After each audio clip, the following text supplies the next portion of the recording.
Thomas Paine, Thomas Paine, Thomas Paine, Sam Adams, Sam Adams, Sam Adams, Benjamin Franklin, Benjamin Franklin, Benjamin Franklin. These men spoke up for what they thought was right. From their courage came such documents as the Declaration of Independence and the Constitution of the United States. From their willingness to speak what was sometimes unpopular but right, we enjoy such liberties as freedom of speech, the right to keep and bear arms, and freedom of religion. There are those who still wish to oppress our freedoms, and there are still patriots willing to stand up and defend life, liberty, and the pursuit of happiness. Men like Zeb Bell, who honor our founding fathers and what they stood for. It's now time for Zeb at the ranch, speaking up and defending your freedoms. Brought to you by Magic Valley Les Schwab Tire Centers and all of the other great advertisers on the program. And now, Zeb Bell. Every day on the program, we have an opening, whether it's a cute little story or whatever, but these are words that I need to live by. Yep, I'm going to criticize myself this morning. Patience is counting down without blasting off. Yep.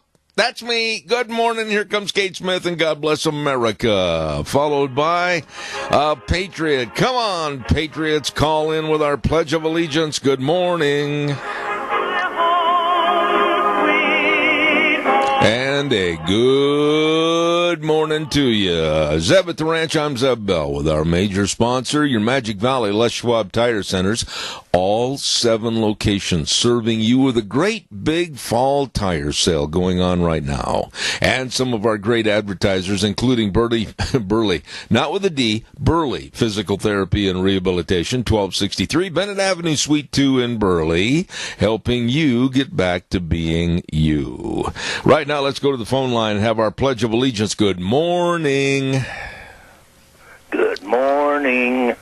I pledge allegiance to the flag of the United States of America and to the republic for which it stands, one nation, under God, indivisible, with liberty and justice for all. Well done, my dear friend. Thank you, Jerry, and I appreciate your calling in this morning. Have a wonderful day. You have a marvelous, beautiful day, too, and may the Lord bless you and all the people out there listening in radio. All right, Jerry. Thank you so much. I appreciate it. Right now, it's time for the weather. We start things off right in the morning with our weather forecast sponsored by K&R Rental. Roger and the crew at 256 South, 600 west of Hayburn, right there on the Burley-Paul Highway. And, of course, they've got the best of tools and equipment for rental, long-term, short-term, whatever. They've got them all. You stop in or give them a call. Find out more, 678-3122. K&R Rental. Here's Gina with the weather. We're expecting some more rain showers off and on throughout the day, but as we make our way through, the work week is going to be drying out. Here's a look at your weather forecast for Zeb at the Ranch. We're expecting scattered showers and thunderstorms off and on throughout the day, mostly cloudy skies, expecting a high of 64 and winds out of the east-southeast right around 6 miles an hour. Tonight, partly cloudy skies with a low of 39. Tomorrow, sunny skies, high of 65, winds out of the south at about 10 miles an hour. Looks like partly cloudy skies for tomorrow night with a low of 39. By Thursday, sunny skies, high of 64. Friday, mostly sunny skies and 66. And as we look at the weekend, mostly sunny skies and 67 for Saturday and close to 70 for Sunday. That's your weather forecast for Zeb at the Ranch. Wow, I love it. Thank you so much. Going to be a great week, it sounds like. And the weather brought to you right off the get-go here this morning by K&R Rental at 256 South, 600 west of Hayburn, right on the Burley-Paul Highway. And remember the number to call. They can help you with all your tools and equipment. I mean, whether it's tillers for your garden or whether it's all kinds of excavators, they got it all at K&R Rental, 678-3122. We have an outstanding program this morning with a lot of great people coming on here, including Frosty Woldridge at 9:06, and we're going to be going into the trap that we're letting us fall into as far as the derogatory statements by the left and condemnation of us as white Caucasians. We're going to be talking about that later on with Frosty. Want to remind you, the sale that works for you every Thursday is sale day at Burley Livestock Sale Yard. They're located at 1100 Occidental Avenue in Burley. Telephone number to call for cattle consignments and sale information, 678-9411. Merv May, Cade Rogge, and Lance Udy. Yup. 10 o'clock sale time this Thursday. And again, the sale that works for you, the Burley Livestock Sale Yard, 1100 Occidental Avenue in Burley. You know, pretty doggone fussy about my clothes, and being on the road all those years, I wanted to make sure that I had everything just right. Wrangler starched and pressed, and my dress shirts and sports jackets and everything. Well, the place to go for the best of caring for your clothes is Daryl's Cleaners at 1223 Albion Avenue in Burley. Kevin and Cindy, the whole crew. And I said on the air, I think it was last week sometime or this week, I can't remember, I had a call, and a person said, "What? Did you say that they would do my washing?" I said, Yeah. They will wash, dry, fold, and iron all your clothes just like Mom used to help us, and that's part of their service. Oh, my. Daryl's Cleaners. You better stop in and see them today at 1223 Albion Avenue in Burley. They are simply the best. We have got a lot of things going on, and I want to remind you some of the public service announcements I've got before I get underway. Tomorrow night, there is going to be at the Burley Theater, 135 West Main in Burley, a bio-documentary on the life and death of Lavoy Finicum, the Arizona rancher killed in Oregon on January 26, 2016. Following that, there's going to be a question and answer period time tomorrow night with the producer and the family, and the title is Lavoy, Dead Man Talking. It's going to be tomorrow at 6 p.m. at the Burley Theater. Don't you miss it. Our great friends, Ramsey Heating and Electric. Oh, my good morning. They've been in business over 6 decades. It's hard to believe 6 decades of serving you with all your heating, cooling, and electrical needs. And they get there early in the morning at 7:30, throw the doors open, and say, "Come on in, world." They're there to serve you at 2600 Overland Avenue in Burley. Open the doors at 7:30 to 5, Monday through Friday. Ramsey Heating and Electric. It's an honor to be in business that long, and they have some of the best, most efficient people. Ramsey Heating and Electric, 678-0459. Okay, let me get to this issue really quick. Thursday this week is Lunch Bunch at Denny's Restaurant, 611 North Overland in Burley. Now, we're going to have a Halloween costume party, and from all the indications, there are a lot of people that are going to be coming in costumes. We've got prizes, really nice prizes that have been donated from Stoats Equipment Company, your John Deere dealer, along with Lee's Furniture, Floors and More with Jeff, and Tires West Les Schwab with my buddy Randy. And I thank them so much for helping us for our Halloween costume contest. And then, of course, we're going to have door prize giveaways for Walmart and Smith's Foods, along with Handsome Mortuary and Stokes Groceries, Doug Martin, Denny's Restaurant. Wow, what an event it's going to be this Thursday, starting at 11:30. Our Halloween costume contest. And I have heard some of the reports of some of the costumes. It's going to be hilarious. So that's coming up on Thursday at 11:30 at Denny's, America's Diner. The best of food, breakfast, lunch, and dinner anytime, all the time with Thomas and the crew. Denny's Restaurant in Burley. Really good, folks. Last night in Texas, President Trump basically reaffirmed that the caravan of illegal aliens is an assault on us, the United States. I agree wholeheartedly. I listened to a lot of the networks last night, CNN, MSNBC, boy, that pained me. And you're going to have to bear up with me on this cough. I can't get rid of it, so I apologize. But it pained me to check some of the other networks and some of their coverage. And the crybaby attitude of, oh, these poor people, all they want is a better life. Let's stop right there after all they want is a better life. Well, they have no jobs. They have no money. They have no skills. And they have no records. and they're trying to blatantly push their way into the United States and forcing us to take them in. Now, I had a call on my cell phone, and they said, "Oh, you're so hard-hearted." No, I'm not. I will help anybody, anywhere, anytime if they, in turn, do things in the correct fashion. But when you have 7,000, 8,000, possibly it's going to grow to 10,000. I don't know what the numbers are. I don't think anybody does. Blatantly saying we're coming in and you can't stop us. We're going to just absolutely storm your borders and we're coming in, you take care of us. No. I think President Trump is 1,000% right. Take the military into that area and push them back. Caller, good morning. You're on the air. Good morning. Hey, did I hear that Stokes Equipment is giving away a big prize? No, you didn't. Well, be careful what you say. A doctor like that Bill's got. No. Don't read anything into it like that, please. They're giving away a very, very nice prize. All of the people are giving away nice prizes. And one thing on this program, I'm not going to exaggerate anything, and I don't want you to do the same. But anyway, I know that you're going to wear a costume, and we're looking forward to having you there. But right now, we are talking about what's happening going through Mexico. Right, and I got something to comment on that. You know, these people are hooking rides with people. They're probably taking them maybe 20 miles and then dropping them off. All kinds of things are happening there. Well, Keith, it would be naive. Wait a minute. You made a point. Wait a minute, Keith. Wait a minute. You made a point I want to elaborate on a little bit. I think it's necessary.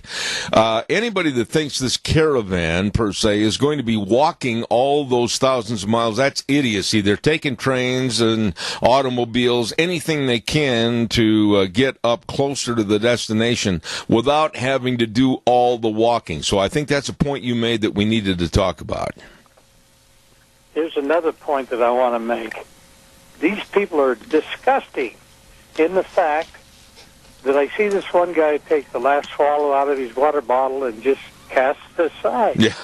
Yeah. Can you imagine if half of them did that? What the mess they're leaving? You know, there's so much going on with this caravan that a lot of people overlook. I saw that on some of the film footage of just discarding their trash on the roadways.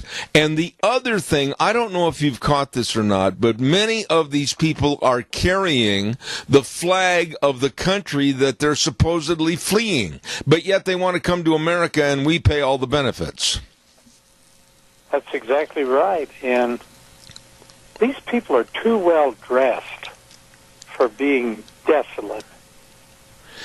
I said that yesterday. I looked at some of their shoes, and some of the reporters are just out there like bleeding heart liberals. Oh, these poor people. They've got aches and pains from walking, and they're developing blisters and everything. Okay, fine. No one told them or forced them, I think, to go on this march. And I'm not going to play this bleeding heart liberal anymore attitude to the point where, oh, take them in. It's the right thing to do. You know what? We've got laws and regulations and a constitution. We have to live by it, but yet are we going to be told that they can just walk in and blatantly tell us that we've got to pay for their being here? No, I can't buy this. Keith, I'd like to put a challenge out. Anybody who says, oh, these poor people, we need to take them in, I wish they could be forced into letting them come into their home and live. I agree. I've got a bunch of commercials this morning, but your points were well directed this morning. Thank you, Keith. Plan on talking to you more later, and also get your costume ready. Thank you. I got to run. Sounds good. Bye. All right. District 25 State Senator Jim Patrick. I have known this man for a long time, and he has all the integrity and the personality to do a great job for us, as he has in the past. He appreciates all your support, and he's a farmer that absolutely knows agriculture and the absolute need and necessity to keep a strong agricultural base here in the state of Idaho. And he's also encouraging everyone to get out and vote November 6th. Don't forget Propositions 1 and 2 are very important for you to decide on. Please vote November 6th, paid for by Jim Patrick, District 25 Senator.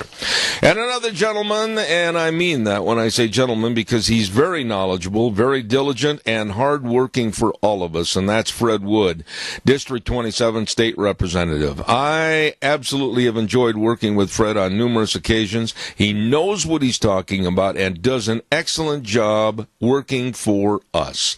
He wants you to be sure and go vote November 6th and study and know the Propositions 1 and 2 and the people you're voting for. Paid for by District 27 Representative Fred Wood.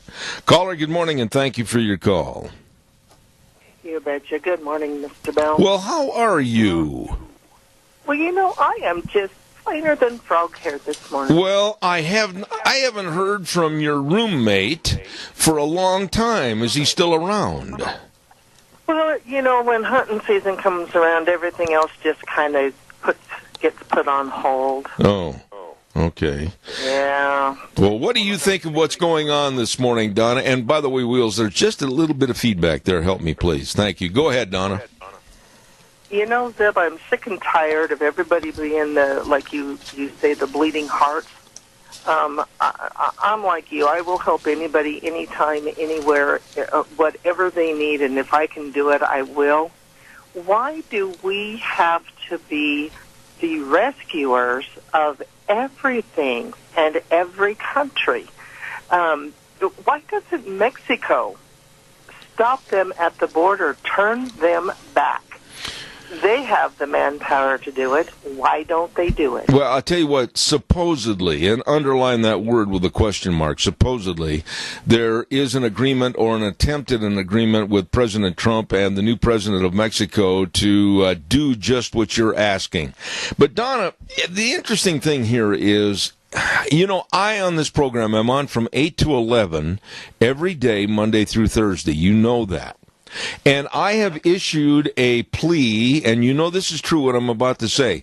I've issued a plea to the liberals and the Democrats to call in on the air and arbitrate with me the good, the bad, and the ugly of what's going on in this world today. And they won't do it while I'm on the air. But they will tie up my phone and condemn and, quite frankly, damn me after the program's over. I'm really getting agitated that they have a complete lack of backbone. Well, would you expect them to, excuse me, got that little frog in my I see that. Do you expect them to be any less? They're wanting all these people to come into the country so they have more votes. Yes, that's true. That's absolutely true. And I like the gentleman Keith said before, I watched them take drinks and put things in their mouth and then throw the discard what they didn't want. Yeah. Talk to some of these farmers that live on the borders. They're desecrating their land. I personally know some of the ranchers down in Arizona that are on the border. I know one family, and every day they've got to repair their fences. Every day they've got filth to pick up and discard in proper fashions because every day illegal aliens are coming across the border and taking and stealing things out of their garages and their shops, their tools, etc. Yeah. Why should American citizens? I can't understand this. Help me, Donna. Why should American citizens take second place and be treated less than illegal aliens? I don't have the answers, Zeb. It just never ceases to amaze me how the left has gotten so far off the beaten path of, working together as, it's okay to have differences of opinions. That's what makes America so great. But to go so far left is to say we have to let all these dadgum people in. Yeah, but a difference of opinion, Donna, is, I think this and you think that. But when it comes to the laws, and when it comes to Constitution and the honoring of our laws, respect for our laws, and the honoring of our Constitution, there shouldn't be any debate. It's cut and dried, black and white, and that's how it should be. No, I totally agree. they're so far off the beaten path anymore that, I don't understand. I guess that's why they're so upset with Trump, is because he is making them show their true colors. Yeah. I think you're right, and it's good to hear from you. I've got to do a commercial break, and when you get a little time in the next half hour, 45 minutes or what, just kind of nudge the sleeping giant and tell him not to fall off the beanstalk, okay? I will, my friend. You and Deanne have a great day. All right, God bless. Thank you. Bye-bye. All right, calls welcome, 436-2244, 1-866-927-4587. Burley Physical Therapy and Rehabilitation. I did that yesterday. Rehabilitation. Bit my tongue. At 1263 Bennett Avenue, Suite 2 in Burley. I'm going to be over there Thursday afternoon after lunch bunch and visiting with Nick Greenwell. He heads up all the very professional, dedicated physical therapists over at Burley Physical Therapy and Rehabilitation, where they are trying to help you get back to being you. Maybe you've had an injury, an accident, a surgery, whatever the case might be. They've got that hydrotherapy pool. Oh my goodness, the only kind, one of its kind in this whole area, and they can help you with all the exercises to get back being yourself. Absolutely. Call for an appointment, 678-1191. Burley Physical Therapy and Rehabilitation at 1263 Bennett Avenue, Suite 2 in Burley. Simply put, they're the best. Absolutely. Another man that I have a lot of respect for, and I want you to listen about him, and that's Scott Bedke, our Legislative District 27 State Representative and Speaker of the House from Oakley.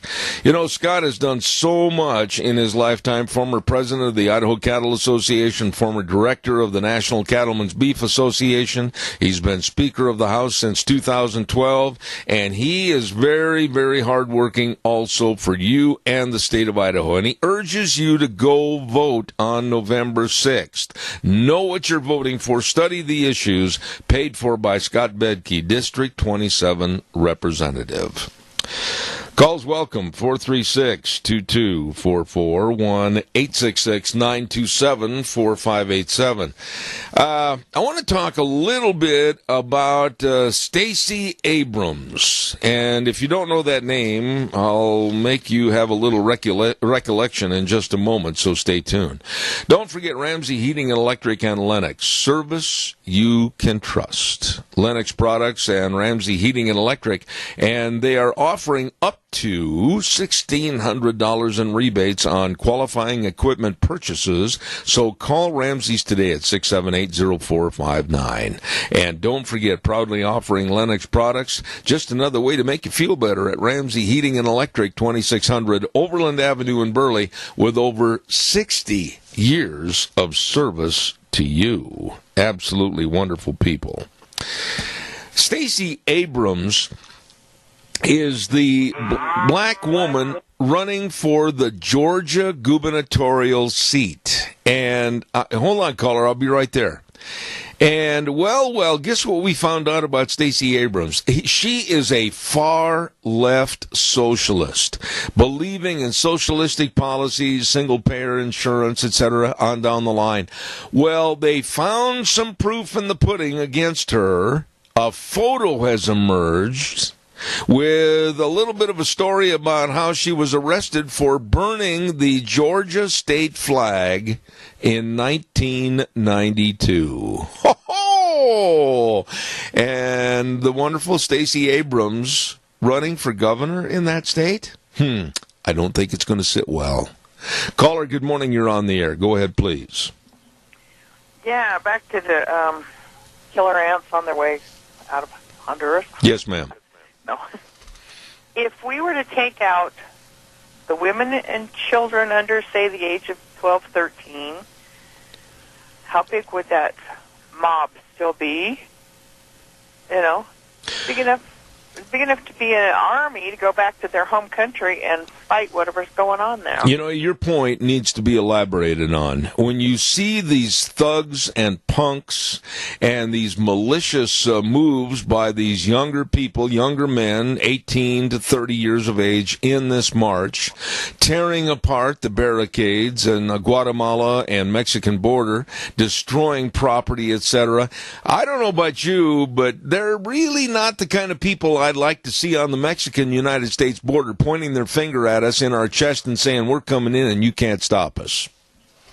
Exactly. And what bothers me is if you really want to come here, don't be waving that other colored blue, white, and green and purple and whatever colored flag and making it. If you really want to come here, you better be waving the red, white, and blue. You're spot on. You are spot on. I caught this on many of the videos of the bleeding heart liberal media trying to play, oh, let them in. And they're waving the flags from El Salvador, or waving the Guatemalan flag, or waving the Honduran flag. Wait a minute. You guys want to come up here and you want the American taxpayers to foot the bill, and here you are carrying the flag of the country that you're trying to flee from, supposedly. Exactly. So if you're so proud of that flag in that country, go back there and become a mob in that country and fight the oppression in your country. I absolutely agree with you, and I'm so glad you brought that up about the young males and also the flag. And then the other thing that we commented on with Keith a little bit ago is the the complete disdain for doing things in a civilized fashion, the trash and the throwing everything on the roadways. You know, really, I don't want them to come to America simply on that basis. I don't want all the trash to pick up. No, I mean, yeah. Well, God bless you for your call. You're always welcome. Thank you very much. Thank you. God bless. You bet. Thank you very much. Caller, I'll be right there. Hold on. Please don't go away. I want to remind everybody about District 27 State Senator Kelly Anthon, and he is very honored, and I know he's sincere, this man very sincere, that he loves representing the Mini-Cache area, standing up for conservative principles and voting to protect Idaho values, agriculture, and all that is good for the Idaho family. Absolutely. Kelly Anthon, Legislative District 27 State Senator, wants you to go vote November 6th. And again, he wants you to study the issues, be an informed voter, and exercise your patriotic duty. Paid for by District 27 Senator Kelly Anthon. Caller, good morning. You're on the air. Good morning, sir. My friend. Hey, yeah, I've seen that too. And the Democrat was on debating Republican this morning on this caravan, and their comment was, well, it's just women and children. No. People leaving a desolate deal. And I looked at the pictures, the videos. It was probably, I'd say 500 to 1 young men compared to a woman and a child. You know, okay, let's just talk about this for a minute. You know, the same can be said for what's going on with the refugee problem in Minneapolis, Minnesota. They have a lot of problems with young males, 18 to 32, 33, 34, whatever, and they're causing all kinds of crime, causing all kinds of violence under being a Muslim. And now on our southern border, they're trying to play the bleeding heart routine. Oh, these are just families that are fleeing for a better life. Doug, I'm not buying this ice cream bar. It's already melted.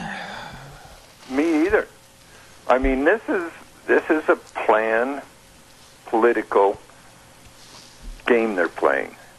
And there's money behind it. And like I said yesterday, if we had a DOJ with a backbone and a couple other things, they would step in and they would find out who is behind this and bring them up on treason.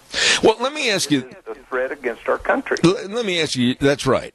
But here they are coming up to our borders. Caller number 2, stand by. I'll be right with you, I promise. But they're coming up to our border, and they're going to be saying, we're coming in, and you can't stop us. First of all, we don't know who they are. We don't know what they represent. We don't have a dossier on their past or anything about whether they've had their vaccinations on various shots, etc. We are just going to be pugnaciously told that we have to welcome them in at all the risk on our part, none on theirs. Exactly. It's the door swings two ways in my world. In this door, they want it just to swing one way. That's right. And it ain't going to cut it with me. And one thing this caravan is doing is taking our eye off the ball on other things that are going on in our government with the deep state and yes. the collusion. Yeah, I could not agree more.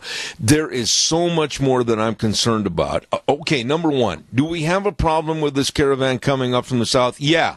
Is the problem solvable? Yeah. And it's called putting the military on the border. You're not crossing here. You're not crossing anywhere. It's not our responsibility for the problems that your former government didn't do. We're sending aid money. We don't know why the money's not being made for you to have a better life, but why should we send the aid money and then have you come up here so we got to pay a double dip? Exactly. And that's where we need to find out exactly where that aid money is going and who is benefiting from it. If it's not going to the places where it's supposed to, then those people that are taking it should be brought up on charges, should be brought in and prosecuted and get it to the people that it was supposed to help. Well, Doug, why in the world should our President Trump take this as a kind of a flamethrower against him? Oh, well, Trump, you're against these people. Oh, well, Trump, you don't want to help those countries. Wait a minute. Last time I checked, it's Doug Martin's money.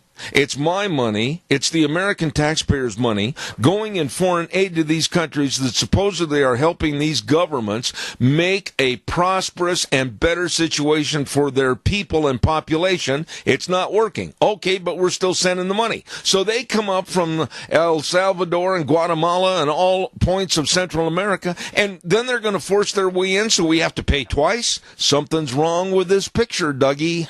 No joke. No joke. Yeah, it's not a good deal, and it needs to be stopped. And I heard a caller on Rush Limbaugh yesterday, and he said, when somebody tries to invade your home, what do? That's right. You stop them. You protect it. So when somebody tries to invade your country, what do? You need to stop it. And Rush says, well, are you insinuating that we have to shoot them? He said, you only need to shoot one or two. You've got to take one or two's got to take. And I know I'm going to get flack for this, but how do you stop people from coming into your house and taking over? And that's the whole thing. The verbiage is sounding very raw and calloused and coarse, but it's the same analogy. And I heard that also on Limbaugh's program and other shows too. But yet, the left will only pick out and choose certain words and phrases, and then they'll turn around and condemn people like me, Limbaugh, etc., for carrying that message. I don't want our country invaded. I don't want these people to come in here at our expense because, Doug, it's not just this caravan. It's all of the others that'll be formed later because they know they can get in and get away with it. Exactly. And there was one of them interviewed in there said he's been deported 5 times, but this is what he's got to do to get back in the U.S. That's exactly right. They've been deported many, many times. I'm running so late. Doug, please, give me your quick spiel. I got to run. Anyway, God bless everybody. Let's do what we can for our senior centers. Let's rent them for your holiday parties. And also, I've got a petition to allow me to enter the contest via photo, and I have signatures on it already. God bless. All right, Doug, thank you much. Caller number 2, I will be right with you. Stand by. Barry Equipment and Rental. Hey, I'll tell you what, it's going to be a great day when you stop in there and check out all the equipment you need. And maybe you don't know how to run it. Well, they'll teach you at Barry Equipment and Rental. They've got 3 locations. 159 West Highway 30 in Burley with Juan. There is one of the nicest young men you could ever be around and very, very helpful. 465 Addison Avenue West in Twin Falls with Eli and the crew. Again, very helpful, very knowledgeable people helping and serving you. And the Nampa location. And they've got all the Bobcats. And by the way, on the Bobcats, 0% interest up to 60 months on the Bobcats. Check it out today, all the shapes and sizes. Equipment rentals, retail equipment sales, Barry Equipment and Rental in Burley, Twin Falls, and Nampa. Want to also remind you quickly about our great friends, and they are Dr. Bill, Dr. Jordan, the entire staff at Ark Animal Hospital at 750 21st Street, near Connection Credit Union in Hayburn. You know, when it comes to being a veterinary hospital for these animals in our area, they are the best. And they have been numerous times voted Minnecacha's best. So please don't worry whether it's an itty-bitty kitty cat or a great big herd of dairy cattle, your horses, whatever. Mixed animal practice, they can and they will help you maintain animal health. Don't forget Ark Animal Hospital in Hayburn, where they have warm hearts for cold noses. Call them at 678-1177. Caller, I am so sorry you had to wait. Go ahead, you're on the air. Yes, we need to really calm down on this deal. And, you know, we need to respect our laws, respect our country, respect the people that come here legally. We need to be honorable people. And, you know, you've got dishonorable people coming up on the border. They're carrying invasion flags. They're doing stuff that is going to, you know, destroy a part of our country that is not good. They're carrying diseases. I guess, I don't know, that's unsubstantiated. But I can't see any good coming to this country by bringing any of these people in. Well, Jerry, wait a minute. One of them here, Jerry, let alone 7,000+ people. Jerry, just a minute. Let me jump in. Jerry, let me jump in and say something. What would have we done during World War II if we would have let the Japanese come in and take over America when they bombed Pearl Harbor? Jerry. Basically the same kind of a thing. They're going to come here. They're going to try and tear down that wall. And, you know, that's destroying our country, and it's just wrong. Jerry, wait a minute. Come up for air. Let me have a minute here. You said the words, we need to calm down a little bit. I was calm long before they started, they being the illegal aliens, started this march from Central America up towards us, the United States. But I'm not calm anymore because I expect our politicians and our president to do everything they can in their power to stop these people from coming in and aiding and abetting illegality in this country. I can't remain calm if that's what they're trying to do, is force themselves into our country. You know, I was listening to the news just at the start of the hour, and they said unsubstantiated evidence that Trump was saying. Yeah. You know, them people are all wonderful according to the news media. We need to get a news media that loves this country and wants to protect it.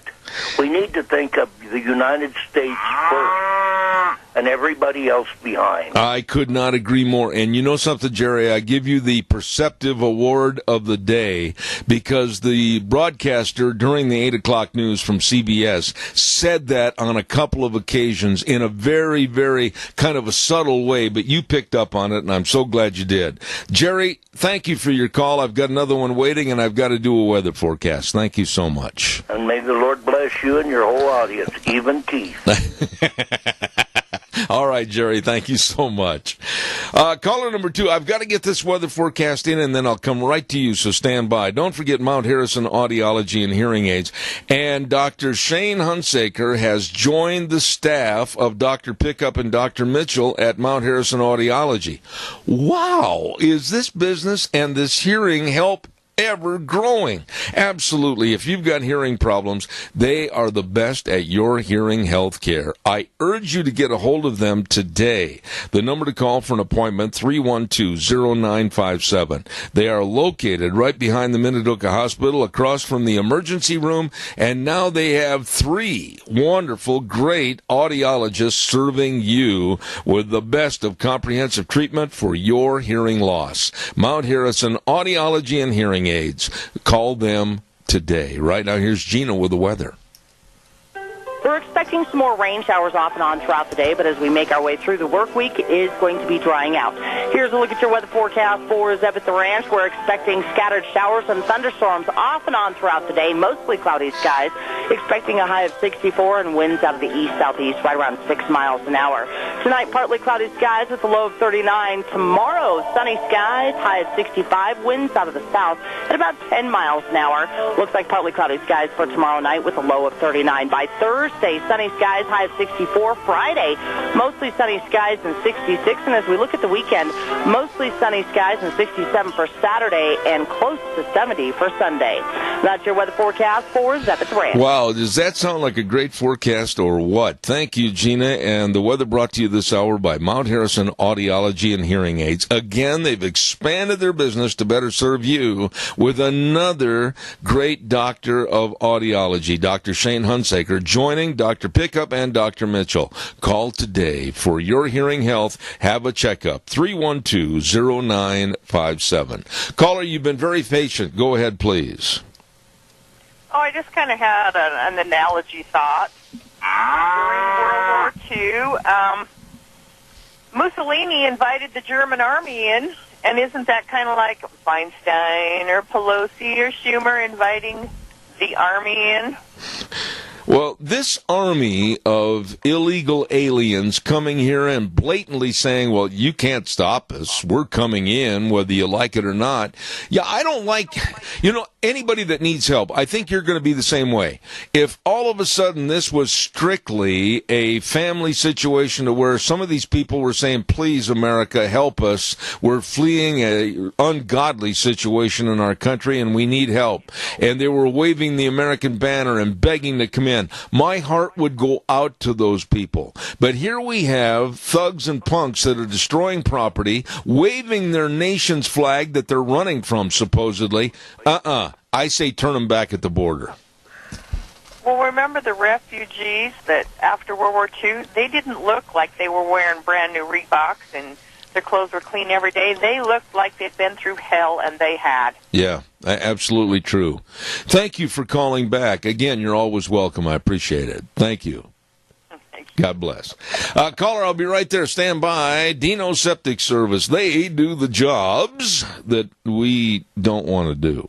I mean, septic tank pumping. Do you want to stand out there and pump a septic tank? I don't think so. How about septic tanks and drain fields installed, backhoe services, sewer and sink drain lines cleaned? Ooh. And, of course, liquid waste removal. Ooh. They do the job with a big smile on their face. Fast, fair, friendly service. Call them today in Rupert, 436-6526, or in Burley, 678-1638. Yes, they've expanded their business to better serve you.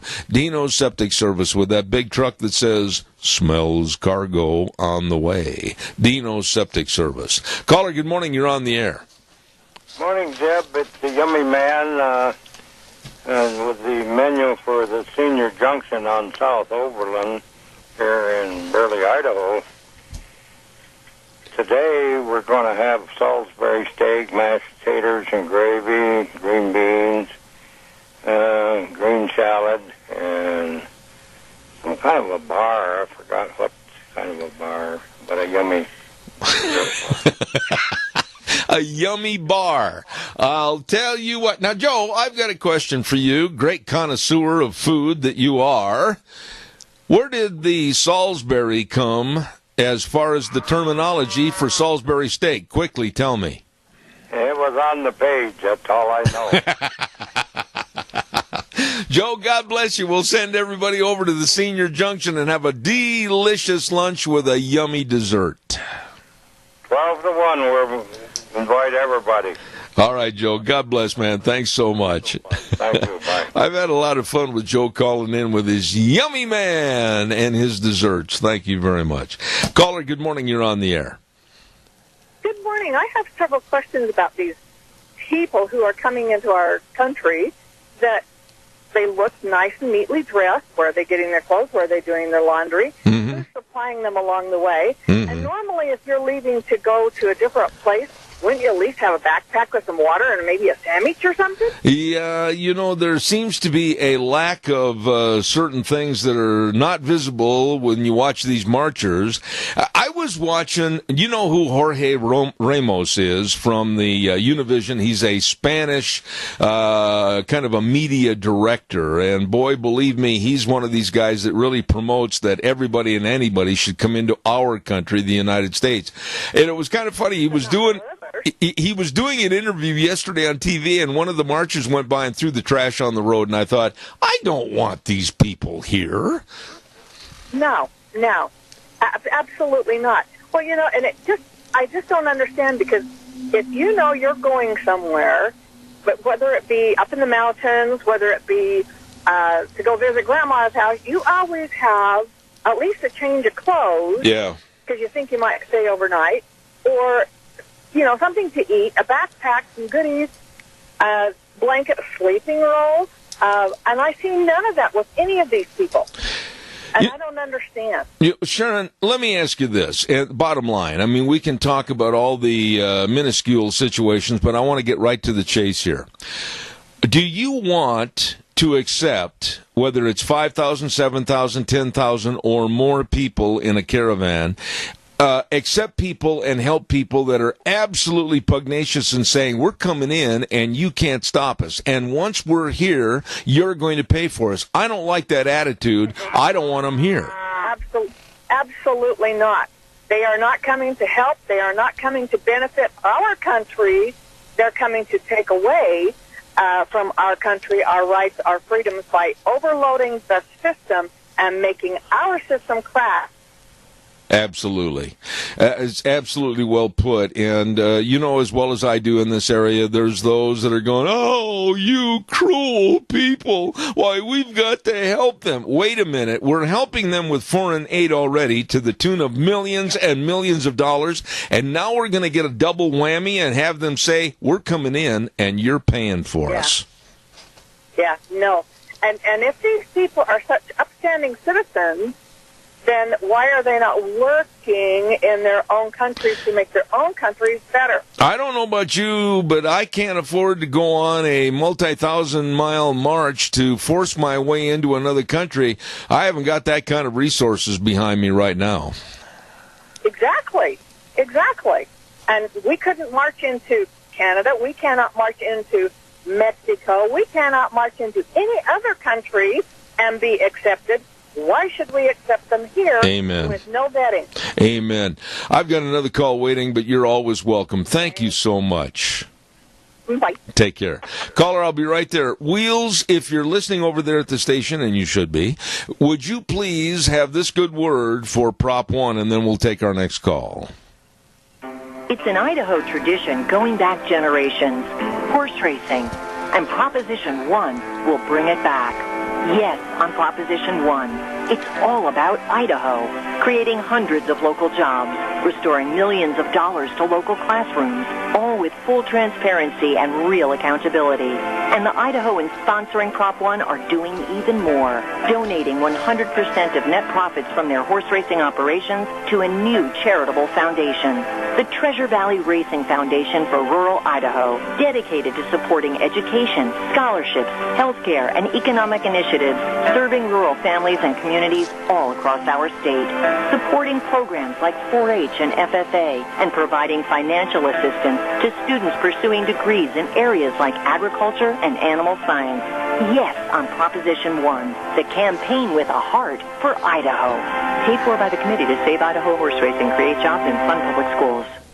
Absolutely, I agree. Caller, good morning. You're on the air. Quickly, I have 2 minutes left. Okay, I just want to clarify my one statement, that I do not want to have to shoot somebody, but I will defend my house. Absolutely. And I will cross that bridge if I have to, if I'm forced to, but I do not want to. Nobody wants to even think about that kind of a violent procedure happening. But our house is also the terminology for our country. And if this were at any other time during, let's say, World War II, and the Germans and the Japanese wanted to invade this country, I think we would all pick up arms and say, no, they're not coming in. It's almost the same right now with people that have this pugnacious attitude of saying, we're coming in, you can't stop us, and then you're going to pay for us. That's right. That's right. I just wanted to clarify that. No, and I'm glad you did, and I respect that because, we've got enough problems in this world right now, more so than ever before, I think, that need defining and clarification. This issue is pretty cut and dried. You want to infiltrate and invade this country? I say no. Exactly. So just put some Apache helicopters up in the air when they get to the border, and if they start coming in, try to come in illegally, just down across that Rio Grande, just lay a line of lead and say, stay back, or the next one, you'll be in the way of the next one. We have to remain firm on this. You can't have a country that's going to be bullied, and they are being bullied by people that want in regardless of the law. I got to run, Doug. Thank you so much. Yep, to defeat a bully, you punch him in the nose. Absolutely.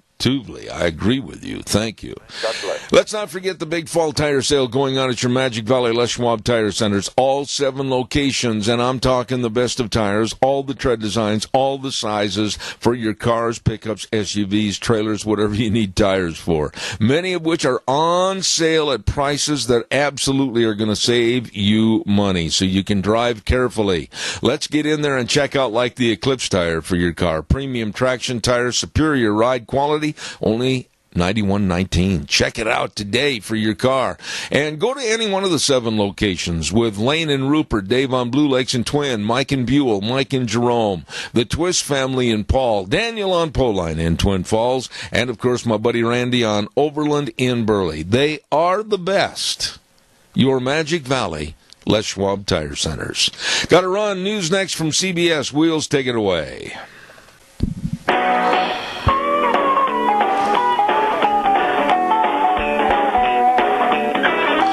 Rainy, kind of a cloudy, overcast morning. My goodness, I didn't expect this rain. It hit early this morning at about 3:30. It really come down for a while. Anyway, good morning, and this is Zeb Bell, Zeb at the Ranch, with our major sponsor, your Magic Valley Les Schwab Tire Centers. It's one of those days, folks, and all 7 locations serving you with a big fall tire sale right now. And don't forget some of our other great advertisers like Burley Physical Therapy and Rehabilitation at 1263 Bennett Avenue, Suite 2 in Burley. Always helping you get back to being you. Right now, let's hear these good words for Western Way Services. From the canyons of the Snake River and all across southern Idaho, we're always at your disposal. Western Way Services, we care about our community, our resources, and this great land. Western Way Services is lending a hand, always at your disposal. Western Way Services, and I've told you so many great things about this company and their very great service to you. Well, also don't forget, with all the fall cleanup before the holidays, Thanksgiving and Christmas and New Year's right around the corner, honestly, peek around the corner. There they are. Well, you better clean up things. Maybe the basement needs cleaning out, or the garage, or maybe, like in my case, my office. Get a dumpster. They've got dumpsters in various sizes. Call them. They'll bring it out. You fill it up. They'll come and get it. Absolutely. Western Way Services, always at your disposal. Call 734-6969. Want to remind you, too, about our friends at Ramsey Heating and Electric, along with Lennox, offering up to $1,600 in rebates on qualifying equipment purchases right now to make you more comfortable. Call them today at 678-0459. That's right, Ramsey Heating and Electric and Lennox, right there at 2600 Overland Avenue in Burley. Over 60 years of service to you. Ladies and gentlemen, another great advertiser, and I should say sponsor of this program, is our friends, our dear friends at Hanson Mortuary, 710 6th Street in Rupert. Hello, Joel Heward, his family and his staff, always serving you and your family with the highest ethical standards with unquestioned integrity. When there's the passing of a loved one, believe me, it's very, very hard time on everyone because there's so little time to get everything done. Stop. Just remember, Hanson Mortuary is there to help at 710 6th Street in Rupert, and the number 436-5636. Joel Heward, family and staff at Hanson Mortuary, and Joel also serving you at Morrison Payne Funeral Home on East Main in Burley. Right now, we are about ready to go to the phone line and have our dear friend Frosty Woolridge on the phone. Good morning, Frosty, back in Golden, Colorado. How are you? Well, sending you, Zeb, and Deanne, and all the listeners across Zeb at the Ranch land, fabulous autumn. We've got beautiful pumpkins all over the place, and hope that the autumn colors are just screaming across the north country there in Idaho, and there's certainly the aspen are turning gold and are gold, and they're starting to lose their gold here in Colorado. But yeah, it's a nice sunny day here in Colorado. Looking forward to it, but I'm looking forward to our conversation even more. Well, Frosty, we're going to get right into it. I want to, in about 5-6 minutes, I'll break in. I've got a commercial break because we've got a lot of the political ads we need to get on for this time of the year. But I want to get right into a piece that you just had written in the last couple of days, and it's called Let's Examine White Privilege, black privilege, and brown privilege. Now, I got to tell you right now, when somebody says, well, you're privileged because you're white, I want to initially get on the fight. Nobody gave me a silver spoon. Nobody gave me an avenue free of obstacles to attain and achieve what I have in my life. Nobody's given me anything. So what are you talking about? I've got white privilege. Well, this article, and you can all see it on newswithviews.com or certainly CapitolHillOutsider.com. Freedom's Phoenix is also running it as a feature. And one of the things that disturbed me last Friday was Dr. Phil, and you can all look it up on the Dr. Phil show video, October the 19th, and he titled it White Privilege. You learned that every white person in America enjoys white privilege, whether they express prejudice, bias, racism, or not. Every white person in America stands guilty of being unfair to other races because of a European American skin color. And what really was upsetting to me about the whole show, I don't watch Dr. Phil. I think he's a drama queen, and I think he gets all the sickest, craziest, stupidest, unbelievable people on that show. It's almost like a Jerry Springer show because everybody that comes on is pretty sick or pretty demented or pretty messed up. And so, but this caught my eye because I was watching a Fox News special, and I switched over to it. And what that means is that black and brown people suffer prejudice in the marketplace, the jobs, sports, social gatherings, elected office, doctors, nurses, and virtually every aspect of American society. And Dr. Phil inferred that whites override the blacks and the browns because of their dominant colors in this society. Well, I did a lot of research on this, and the fact is that the United States Constitution guarantees every person in this country or anyone who's immigrated here full rights of liberty, travel, speech, religious choice, dress, location of living, 12 years of free schooling, and for the grand majority who earn their educations, a viable job in the workplace.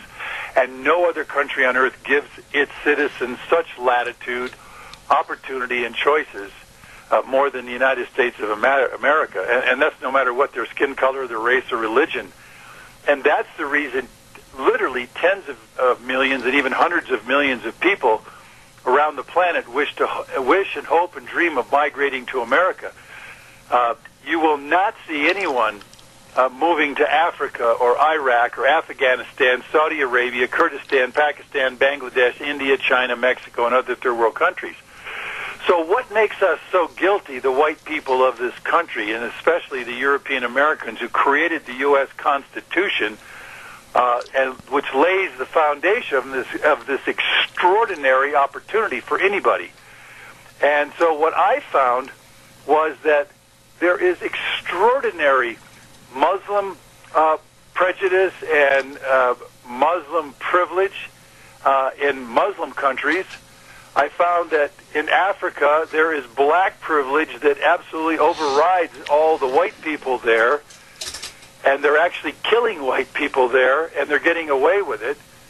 You also see brown privilege making its way across America.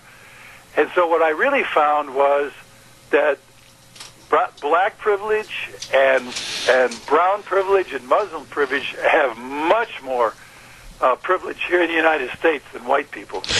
Let me jump in here for a second and say this. I'm almost to the point where I'm fed up to the top of my head with this skin color and prejudicial treatment or lack of. I'm sick of it. I'm fed up with it. If they want to start hanging out the banner saying, oh, you whiteys, you've got everything and we want what you've got. Wait a minute, stop the bus, open the door and step on the curb for a minute. They should really be thanking white people all the way back to George Washington, Abraham Lincoln, etc., for all the strides that have made more equality and more fairness for the races in this country. Instead of condemning us, they should be thanking us. I would totally agree with that. Black people and brown people, or any people of color in the United States of America, have a standard of living that's 100 times, if not 1,000 times greater than their brothers and sisters in Africa. I don't see any black people in America wanting to migrate back to Africa where they would become part of the Zulu tribes or the Sudanese tribes or the Moroccan tribes or the Ethiopian tribes or the Kenyan tribes or the Congo tribes. And I know that black women would not want to move back over there and be a part of the Muslim tribes that do all sorts of damage and make women their property, and that women have no rights whatsoever. The same is true about immigrating over to an Islamic country. If you are of any other religion over in a Muslim country, you face beheading and behanding and death, and you forever are not a part of that society. And if you're not a Muslim, you cannot get a job. You have free rights. You don't have them. And if you're a woman, you don't have any rights to speak up or to dress or choose a mate or anything having to do with personal freedom. And if you follow a different religion in a Muslim country, you better hide. And if you're gay in another Muslim country, you could be killed at any moment. Knows what's going on. And so you don't see anybody immigrating to Somalia or Sudan or Morocco or Ethiopia or Zimbabwe or any other black nations, because why? You wouldn't stand a chance. That's the reality. And yet, here in this country, 85% of the National Football League, black players dominate the game. But there are no quotas and no affirmative actions for whites in the National Basketball League, which is 97% black, and they're millionaires, all of them. Same thing with the NFL, even in the Major League Baseball is the same. So we're also looking at black privilege to the tune of trillions of dollars paid out since 1964, and LBJ's The Great Society, to give every educational, welfare, food stamp, housing, college scholarship, and medical care for black Americans. And African Americans, again, I want to repeat this, enjoy the highest standards of living, 100 times greater than their brothers and sisters in Africa. That's right. They also enjoy millionaire status. Oprah is a billionaire, and they're in the movies. They're everywhere. And what's really wrong about this white privilege myth is that blacks enjoy black privilege in black entertainment television for blacks only, United Negro College Funds for black only, the NBA, the NFL, the MLB, Miss Black America for blacks only, black scholarships in college, NAACP for blacks only. I mean, I can give you another, dozens of examples. And yet, if you ever had one Miss White America or one white caucus in the Congress instead of the black caucus or the Hispanic caucus, the entire country would of black people and people of color would come down on the whites. So there is absolutely a misinformation and a myth about white, privilege in this country, because in the end, Zeb, every person, black, white, brown, red, yellow, orange, pink, I don't care who you are, you've got to get an education in this highly dynamic first world country, and you've got to stay in school, and you've got to earn the education so you can earn a job that gives you a living wage. Because if you don't, you will be, like so many are, 7 out of 10 black children are brought up by a single mother and on welfare. That is what's going on in this country, so I really stand against the ridiculous aspect of white privilege. And, of course, one other thing is affirmative action. Blacks and browns get jobs over whites simply because of the color of their skin. They get college slots. They get unbelievable scholarships because of the color of the skin, not because of their grades. And, of course, they even form programs, college preferences that have nothing to do with academic achievement, but have to do with black studies or Hispanic studies, which have nothing to contribute to this society. So I would stand against white privilege because it's a myth. We all have to work in order to contribute and to earn our way in this society. Absolutely. I'm going to take a commercial break here, but I want to say this. Anybody out there that questions the validity and the honesty of what we're talking about, I just ask you to do this. Get together with a couple of your white neighbors and try to form a United Caucasian College Fund for whites only. See how high that plane's going to fly. I'll be right back with more with Frosty Woolridge in just a moment. I want to remind everybody about District 25 State Senator Jim Patrick. I've known this man for a long time, his integrity and his devotion to serving all of us in the state of Idaho. He really appreciates all your support that he has over the years of serving you as a state senator. A farmer that understands agriculture and the importance of keeping agriculture strong in this great state of Idaho. He urges you to get out and vote November 6th and really understand the Propositions 1 and 2 before you go to the polls. Paid for by Jim Patrick, District 25 Senator. Also, another dear friend of ours, Legislative District 27 State Representative Fred Wood. I just have had a wonderful time knowing this man and his great service to the state of Idaho. He is really dedicated, diligent, hardworking, and above all, knowledgeable about all the different things that are going on in this state, and he urges you to study Propositions 1 and 2, and also the people that are running for the various offices. Know and be a responsible voter when you go to the polls on November 6th. Paid for by District 27 Representative Fred Wood. You know, Frosty, I'm not trying to be theatrical when I say this. You and I have been friends for a long time. I don't have to be theatrical. I'm just going to be honest.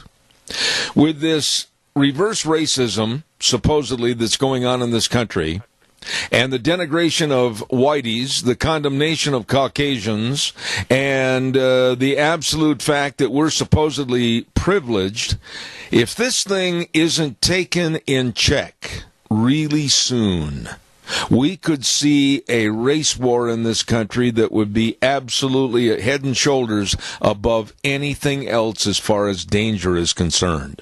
Do you agree, or am I wrong? Well, I would agree. You know, and who will be leading the race war is some of the leaders like Cory Booker out there in Newark, New Jersey, the senator from New Jersey. He's actually calling for violence. Maxine Waters, who's got the biggest flapping lips in the entire country without a brain to go behind them, is calling for violence toward our leaders. You're seeing, Hudson, you can go right on down the line. The Pelosi is trying to do everything she can to undermine the Constitution and create violence in this country. And so when you see that kind of instigation that's going on, and then you see the kind of privilege, again, people better start talking about Muslim privilege. Go to Minneapolis or Detroit or Los Angeles or Miami and any other Muslim-dominated immigrant areas, and do you think you have a prayer if you're a different color or a different religion? You don't have a prayer. If you're in Southern California now, or even in Texas, if you're not Spanish, if you're not Mexican, Latino, or Hispanic, you don't get to work on roofing crews or construction crews or painting crews or fast food stores.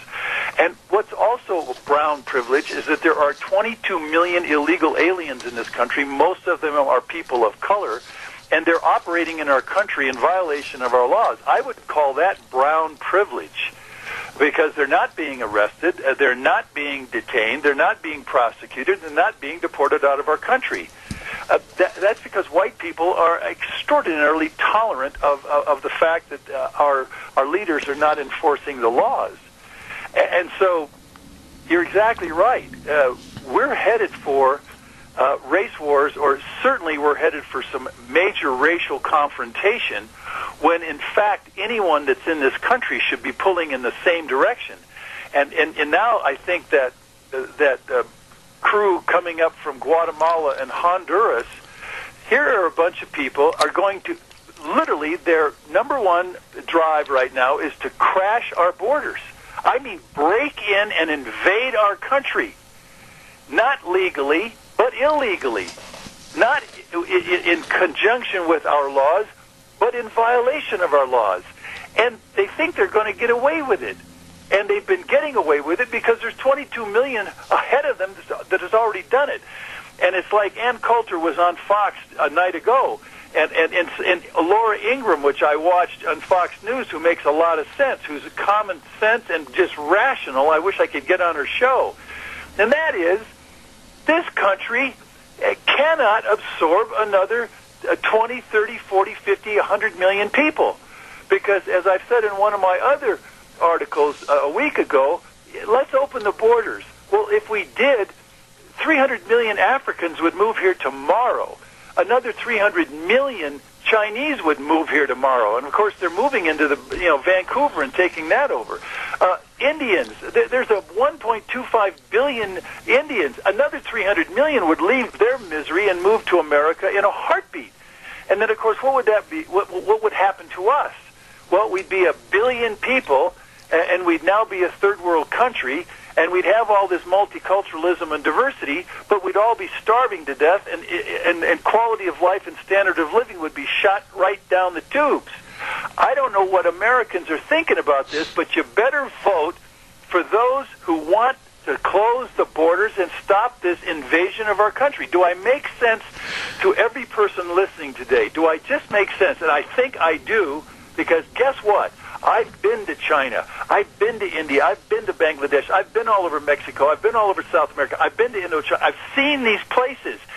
No one has the privilege, the freedom, the quality of life, and the standard of living of every black, white, brown, and red or other kind of person living here in America, Zeb.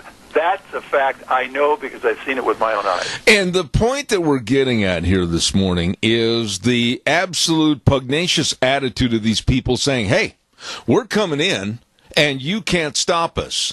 And I'll tell you right there, the milk of human kindness, the jar is empty. When somebody says, hey, Mr. American taxpayer, we're coming in and you can't stop us. Well, I stick my chin out and say, like Donald Trump, our president, no, you're not. We're going to turn you back with our military. It has to be done. It has to be done. Article 4, Section 4 of the U.S. Constitution, which was, I dedicated my book, Immigration's Unarmed Invasion, Deadly Consequences, which has been out for 15 years now. I dedicated that book to that Article 4, Section 4 of the U.S. Constitution. It gives the president the right and the people of America the right to defend our country, defend our borders, and maintain our cohesiveness and our country as a separate country, a sovereign country. And I, for one, will stand right with all of the military, and I'll be right there with them if I have to, and also to defend all of us, American citizens, and our children from invasion. Article 4, Section 4 of the U.S. Constitution. Frosty, I've got to do another commercial break, and we're going to hold you over like we said we would, but I never in my lifetime, anticipated that there would be a willful breaking and bending and tearing apart of our laws and our Constitution the way it is today. If this would have happened back in the 30s and 40s with the invasion of Germany around Europe, and then trying to also take over with Hitler, and then the invasion of Japan to the Hawaiian Islands with the invasion concept of taking over the United States, every single American would be standing there with a gun, a pitchfork, a baseball bat, whatever, saying, "You're not coming to get me." Why has it changed so drastically as far as standing up for the values of America today? Give me a short answer on that, and then I'll take a break. Well, because Democrats are open borders fanatics. They want to destroy the sovereignty of this country, and at this point in time, they're doing a hell of a good job. I couldn't have said it any better. We'll be back with more with Frosty in a moment. I want to remind everybody about Minnecasia Hearts for Seniors. This is a wonderful idea from Holly Rowe and the staff at 135 East 23rd Drive in Burley. If you're a senior citizen and you want to stay at home, they want to help you do just that. Maybe you might need a little bit of help with maybe meal preparation or some of the daily tasks or maybe some of the light housekeeping, whatever. Call them. Minnecasia Hearts for Seniors. They can and they will help you. Holly's number is 312-5715. I'll repeat that, 312-5715. Or go to her website, holly@heartsforseniors.net. Wonderful opportunity for seniors to stay at home and enjoy being at home, thanks to Minnecasia Hearts for Seniors. Don't forget, too, a great big harvest sale. Oh, I mean a big harvest sale going on at Lee's Furniture, Floors, and More. 40% off. I'm not kidding you. Zero money down, zero interest, up to 48 months on approved credit. Oh, my goodness. All the furniture and mattresses, dining room sets, motion furniture, bedroom groups. Oh, and the flooring. It's all there at 40% off. My goodness. Run. Don't walk. Get in there today, right now, at Lee's Furniture, Floors, and More. 459 Oberlin and Burley, with Jeff and the whole crew serving you at their big harvest sale at Lee's Furniture, Floors, and More. You know, Frosty, I got to tell you that this deal going on to our south that is growing larger and larger, and the bleeding heart liberal media, oh, these are people that just want to come to the United States and have a chance at a better life like we have. Wait a minute.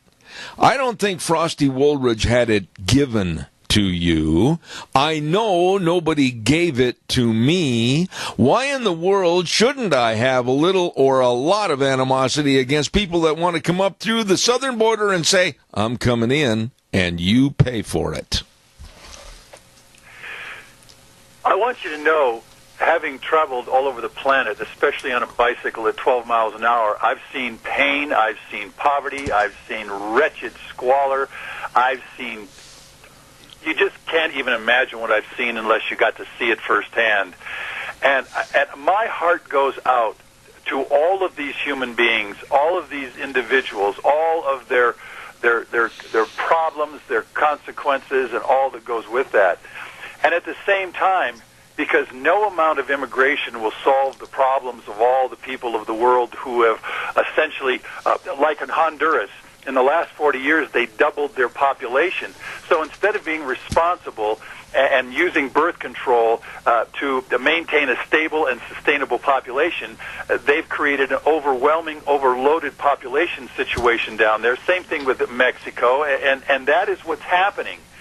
And so at some point, no matter what they do, they've got to deal with their own people, and the people have to deal with their own leaders. And if that means some kind of an internal civil war in Honduras, then they've got to do it. Because we did it. Every country has to deal with its own numbers, its own viability, and its own ability to function as a country. Because in the end, it cannot and will not be allowed to just keep migrating and emptying itself out, as Laura Ingraham said last night. Honduras is emptying all of its people out. Well, at some point, all those people have to fight for their own country, because in the end, we will fight for our country, and we will stand at the borders, and we will stand, whatever it takes, we will stand for our way of life, our country, our people, our language, our ethos, our culture. And that's what's going to happen. And if that leads to, again, civil war, then so be it. Or we could do what Sweden is doing right now.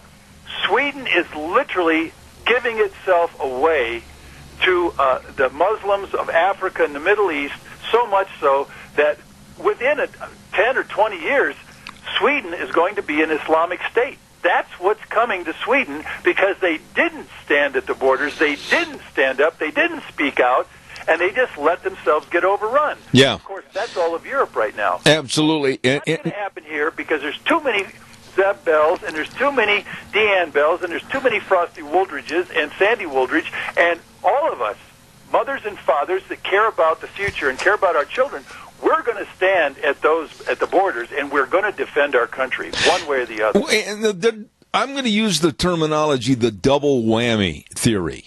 We have been sending multi-millions into the billions of foreign aid to these countries, Honduras, El Salvador, Guatemala, etc. Okay, fine, to help their countries' governments better govern their people and create more of an advantage and prosperity for their people. Didn't work. We're still sending the money. So now these people leave and flee their countries, coming up through Mexico, and they're saying, hey, we're coming in and you're going to pay for it. We're getting a double whammy as taxpayers, and we're dumb enough to put up with this.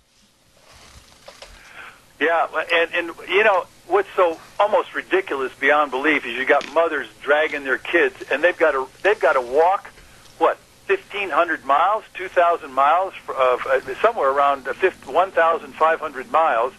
And what's so amazing about this thing, it's like the 65,000 unattended children that came up during Barack Obama's time and got to come in here and all of them got taken care of, 65,000 kids, and we're all paying for that.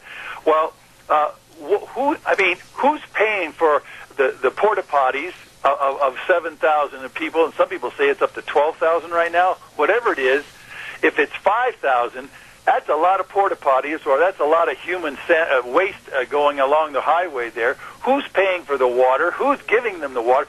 Somebody is accelerating this march on America, and somebody is facilitating it.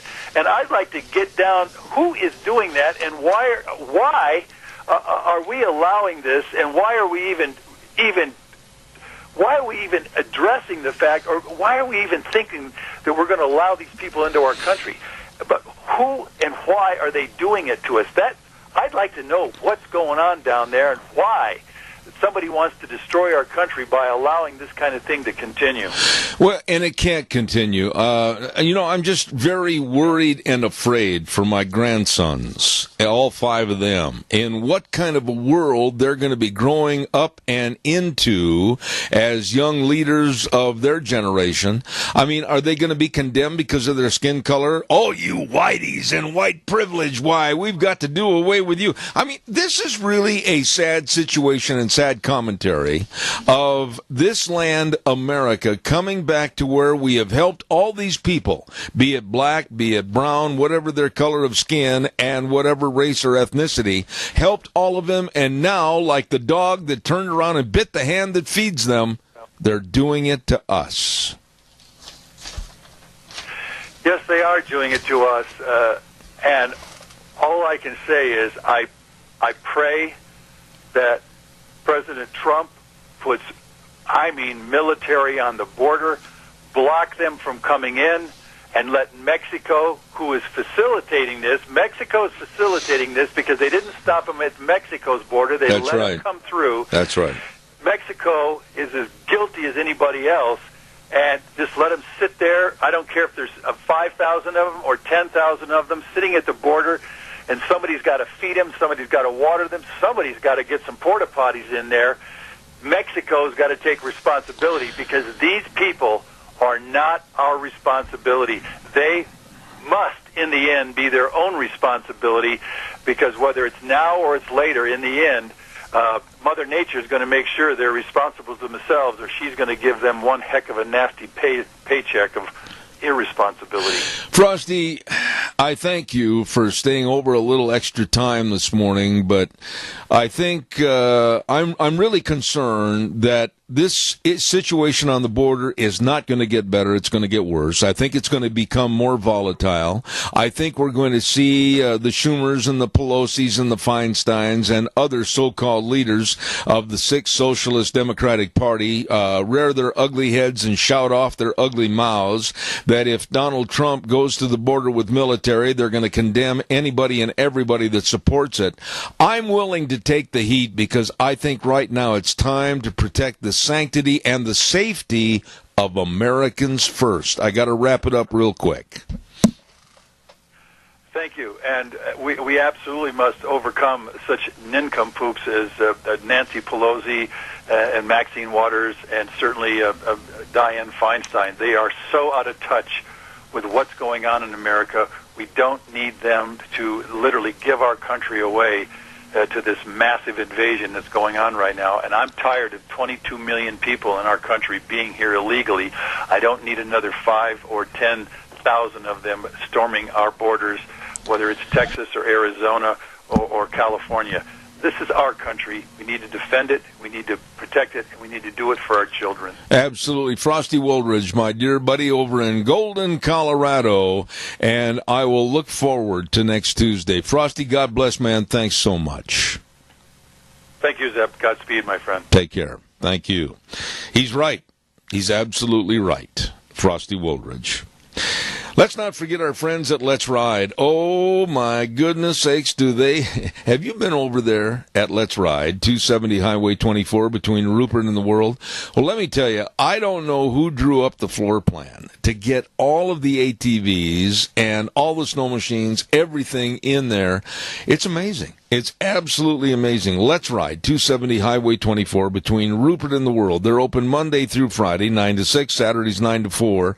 And I urge you to stop over and check out all the great buys so you can get outside with your family and enjoy the great outdoors of Idaho. Absolutely.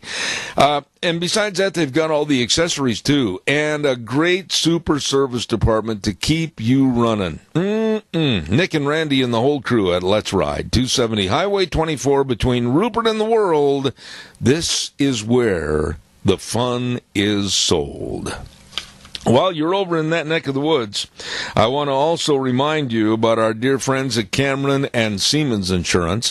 When you think about life insurance and health insurance and retirement planning and employee benefits, and you should for you, your family, and your business, I want you and I urge you to get a hold of the best, the professionals, Cameron and Siemens Insurance, Highway 24 in Rupert. That number to call, 436-4424. That's the number you need to call for an appointment and let them help and serve you. Cameron and Siemens Insurance, 436-4424. Really, really good people. In a couple of minutes, we're going to have our weather forecast followed by the Stoats Equipment Ag Minutes, but also I want to remind you about our lunch bunch on Thursday. It's the Halloween costume contest at Denny's Restaurant, 611 North Overland in Burley. Yes, we want to thank Stoats Equipment Company for helping with the sponsorship of some of our prizes for the costume contest, along with Lee's Furniture, Floors and More with Jeff and the crew, and my buddy Randy over at Tires West Les Schwab. Thank you so much for helping us with the prizes for that big Halloween costume contest. And also our thanks to many of the Lunch Bunch sponsors for the gift certificates, which include Walmart, Smith's Foods, Hanson Mortuary, Stokes Groceries, Doug Martin, and Denny's. Going to be a heck of a fun deal on Thursday at 11:30 at Denny's Restaurant, America's Diner. Our Zeb's Lunch Bunch Halloween costume contest. Going to be a lot of fun. By the way, too, I want to remind you about another company that's doing quite a service to help you get ready for the holidays. And the company name is Forever Green and Lawn and Tree Service. And what they do, I know a lot of us, they can't get up on the step ladders and put up the lights anymore. I don't want to get up on a step ladder. Well, I'll tell you what, if you're dreading hanging your Christmas lights, call for Evergreen Lawn and Tree Service, 423-6454. They've got a wonderful, experienced staff that they can work up a bid and tell you exactly what it's going to be. And they've got 9 different color options available in the LED bulbs. The possibilities are endless, and they can get everything put up for you. Call them at 423-6454. For Evergreen Lawn and Tree Service, this is a great idea. And, of course, don't forget again our friends at Lennox, along with Ramsey Heating and Electric, proud to offer service you can trust and products that can help keep you comfortable and maybe save you money, too, a lot of it. Don't forget Ramsey Heating and Electric offering up to $1,600 in rebates on qualifying equipment purchases. All you need to do is call them and find out more. 678-0459. Ramsey Heating and Electric, over 60 years of serving you. I think right now we're going to go to the weather forecast, and our weather forecast is sponsored by Phillips Oaks Goodwin Crane and Company. These folks really are great. They've been providing accounting services to the Mini-Cassia area for well over 50 years. They know and they can help you. They've got 2 offices in Burley and Rupert, and maybe you're starting a business or maybe creating a partnership or wanting to expand and hire more employees. They've got the answers to your questions. Don't forget, Phillips Oaks Goodwin Crane and Company in Rupert and Burley. And right now, here's Gina with the weather. We're expecting some more rain showers off and on throughout the day, but as we make our way through the work week, it is going to be drying out. Here's a look at your weather forecast for Zeb at the Ranch. We're expecting scattered showers and thunderstorms off and on throughout the day, mostly cloudy skies, expecting a high of 64 and winds out of the east-southeast right around 6 miles an hour. Tonight, partly cloudy skies with a low of 39. Tomorrow, sunny skies, high of 65, winds out of the south at about 10 miles an hour. Looks like partly cloudy skies for tomorrow night with a low of 39. By Thursday, sunny skies, high of 64. Friday, mostly sunny skies and 66. And as we look at the weekend, mostly sunny skies and 67 for Saturday and close to 70 for Sunday. That's your weather forecast for Zeb at the Ranch. Gina, thank you. And the weather brought to you this hour by our friends at Phillips Oaks Goodwin Crane and Company. As I say, providing accounting services to the Mini-Cassia area for well over 50 years. Get a hold of them today. Offices in Burley and Rupert, Phillips Oaks Goodwin Crane and Company. You know, I always look forward to our conversation on Tuesdays with the manager of Stoats Equipment Company, and that's my dear friend Vic, and of course Stoats Equipment Company, your John Deere dealer at 119 Overland in Burley. It's true, they do make your life easier. Good morning, Vic. How are you? I'm good, Zeb. How about yourself? Well, I can see you right there. I've got Vistaphone qualities here. I can see you with both feet propped up on the desk with a cup of coffee, and you are enjoying life.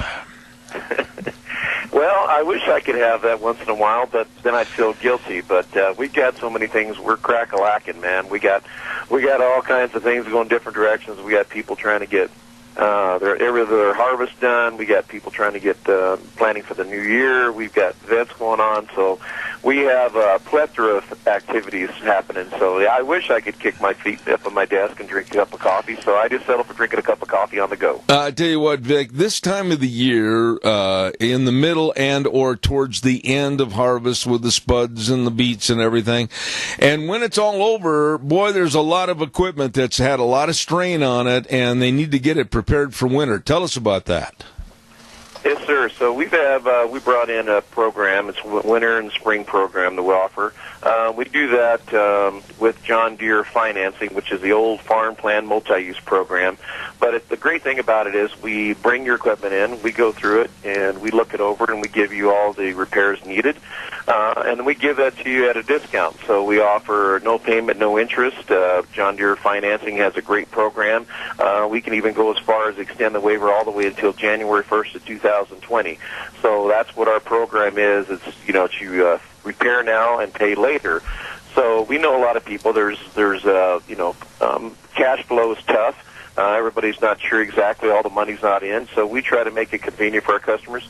We want you to be up and ready. And our only reason our doors are open is if your equipment's working right and you're able to do your job and you're able to get paid. So we have to help you help us. So we have plenty of programs to do that. And I do feel that our winter inspections are a great addition. And they really do help you having problems so that whenever you need it, it's ready to go. You turn the key and hit it. And if it doesn't, you call us and we take care of it. You know, Vic, let me ask you this. With the getting ready for the winter and sitting around all winter and then being ready and raring to go next spring, should people call and try to make appointments and schedule times to where their equipment can be taken care of? How do they do this? Well, we're all about accommodating our customers. So you call in, we'll take care of you that way. We can put you on our list as far as getting it in, but we'll take it many times, and if we have to, we'll leave the store on our lot. If you want to keep it here for the winter, we try to, like I say, we try to make it convenient for our customers, and we want you to bring it in and take advantage of these programs. I mean, there's not too many places you can go out there and not get no payment, no interest for all the way to 2020, and John Deere's a great company that does that. So, you know, just give us a call, bring it in, and we'll get you scheduled and we'll get you taken care of. You know, I would imagine that at this point of the year, looking at almost November 1st around the corner with Thanksgiving coming up and Christmas, there's another special day, and that is John Deere Days. Yes, sir. So November's John Deere Days are at our store, so we celebrate it, and all the way through Christmas. So we give all of our customers as a way for us to say thank you. So you have 10% off on all toys and apparel. We have Trigger smokers and Yeti coolers you could take advantage. And then we have an invite that we send out to our key customers, and basically it's all of our customers, whether you spend $1 with us or you spend $1 million with us. You'll get an invite in the mail, which we've already mailed out, and then we treat you to a John Deere Days dinner at the Rupert Elks, who do a fantastic job. If you haven't had one of their ribeyes, you're missing out. And, in fact, I think you and Deanna are coming this year, aren't you, Zip? Well, I tell you what, I'll be first in line for a ribeye. I'll tell you that's a guarantee. Yes, sir, and I don't blame you. They do a great job. Christine and Rick and all the rest of them there, they're just very accommodating and helpful, and they put on a good meal and a good spread, and it's just our opportunity to tell our customers thank you for their hard work and you know, the business they give us, and like I said, they're the reason our doors are open. You know, Vic, one of the things I wanted to ask you about this morning, and I didn't mention it on the phone the other day when we were visiting, I would imagine during the fall and winter months, you and Stoats Equipment Company, you do a lot to address the kids in high school with the FFA and the Future Farmers Program, the 4-H, etc. That's a great time to have kind of an undivided attention as to what you can offer over there. Well, we really do. We work hard with our schools and the FFA programs and 4-H programs, and we're constantly trying to find ways to, well, we're calling the program Grow Our Own, because we really do feel there's a lot of local talent, and we don't do a very good job of finding that, educating them, and bringing them into our companies. One thing I was really impressed with was at the Minico High School, and they had a job fair, and there was a lot of our local businesses were there. They were soliciting to our young people to let them know, hey, this is an opportunity. There's a lot of great businesses to work for in this town, so they really don't have to go outside of it. And if they want to go on to college, hey, great. That's great, you know, absolutely education first. But if you want to make a career, not a job, but a career, then find one of our local companies here. There's plenty of places that have a lot of need for great talent. We're one of them. We have an apprenticeship program. We're registered with the state of Idaho, and we have things to offer the kids to help them. We have a training and tool program, so there's a plethora of resources that we can offer, and the biggest thing and the best thing is that, God, you don't get any better than working for farmers and doing what you love and being associated with a great name of John Deere. You know, one thing I would like you to elaborate on just a little bit in the time remaining is that for quite a few years there were those that said, oh, well, agriculture is dead and dying, and it's not that big income and reliable job source. Oh, my goodness, I think it's just the opposite. I think the occupations and the availability of new jobs and new concepts, right now the sky's the limit in agriculture, is it not? Absolutely. With precision ag, there's so many different aspects that people can be involved with. There's different talents needed. We're talking everybody from GPS to doing precision farming, 0 to 1 inch accuracy. There's we need HR people, we need accounting people, we need parts people, we need salesmen, we need techs. I think everybody always thought, hey, I don't want to be a tech. Well, that's okay. We've got plenty of other jobs that we can offer. And the nice thing about our company, and let's say somebody wants to, hey, you know what, I want to live in San Diego. I've never tried that. Well, we have a store there. Hey, I want to live in Colorado. We have a store there. So you come to work for us, you find out where you want to be, and if you want to get out and get away from mom and dad or from the Burley area for a while, or if you want to stay right here, we can accommodate you. So again, it's flexible solutions, uptime, availability, and long-term relations are our core values, and that's part of it. We try to be flexible for our youth. Got to ask you this before I let you go. Do I need to go rent a tuxedo for January or November 3rd, or what's the modus operandi for dress? Well, it's casual, and I tell everybody if you dress like you would for church, and if mom likes it when you go out the door, and church likes it, you'll be fine. Pair of jeans and a nice dress shirt, you're fine. And like I say, we'll have some entertainment. We'll have John Deere there. We'll have Stoats there. We'll have plenty of resources to let you know what's new, what's going on, and what's crack-a-lacking. This man really is indicative of service and helping the community. Vic over at Stoats Equipment Company, your John Deere dealer at 119 Overland in Burley. It's true. They make your life easier. Vic, thanks. God bless. We'll talk to you later. Thank you. My pleasure. All right, sir. I really enjoy those people. They've got a wonderful, wonderful staff over at Stoats Equipment Company. Hey, Wheels, would you please, let's hear some good words about Proposition 1. It's an Idaho tradition going back generations. Horse racing. And Proposition 1 will bring it back. Yes, on Proposition 1. It's all about Idaho, creating hundreds of local jobs, restoring millions of dollars to local classrooms, all with full transparency and real accountability. And the Idahoans sponsoring Prop 1 are doing even more, donating 100% of net profits from their horse racing operations to a new charitable foundation, the Treasure Valley Racing Foundation for Rural Idaho, dedicated to supporting education, scholarships, healthcare, and economic initiatives, serving rural families and communities all across our state, supporting programs like 4-H and FFA, and providing financial assistance to students pursuing degrees in areas like agriculture and animal science. Yes, on Proposition 1, the campaign with a heart for Idaho. Paid for by the Committee to Save Idaho Horse Racing, create jobs, and fund public schools. Thank you very much. And by the way, we need to keep her values in the Idaho House of Representatives seat 24B. Who am I talking about? Linda Wright Hartkin, a very compassionate conservative that believes in our Second Amendment and is pro-life, and above all, she has common sense. With Representative Linda Wright Hartkin, we have a person that's a problem solver with integrity. Vote November 6th for Linda Wright Hartkin for House Seat 24B. We need her values. Paid for by Elect Wright Hartkin Committee, Rich Stivers, Chairman. We're going to take a little break in a moment and send it back over to our main studio. Again, I want to remind you, the World Series starts tonight. The Red Sox versus the Dodgers. You got a favorite one of those teams? Cheer them on. Going to be a lot of fun. World Series 2018. And don't forget Lunch Bunch on Thursday at Denny's Restaurant, and it's our Halloween costume contest. It's going to be a lot of fun. Right now, we're going to turn it back over to Wheels to go up to CBS News, followed then at 10:06 with the world-famous Dr. History. Don't go away.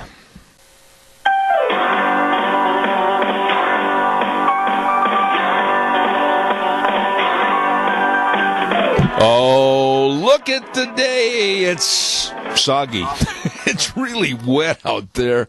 And I wondered where all the water was coming up against the windows here. And then Deanne said, well, they're here pumping out the sprinkler lines, too, so that didn't help anything.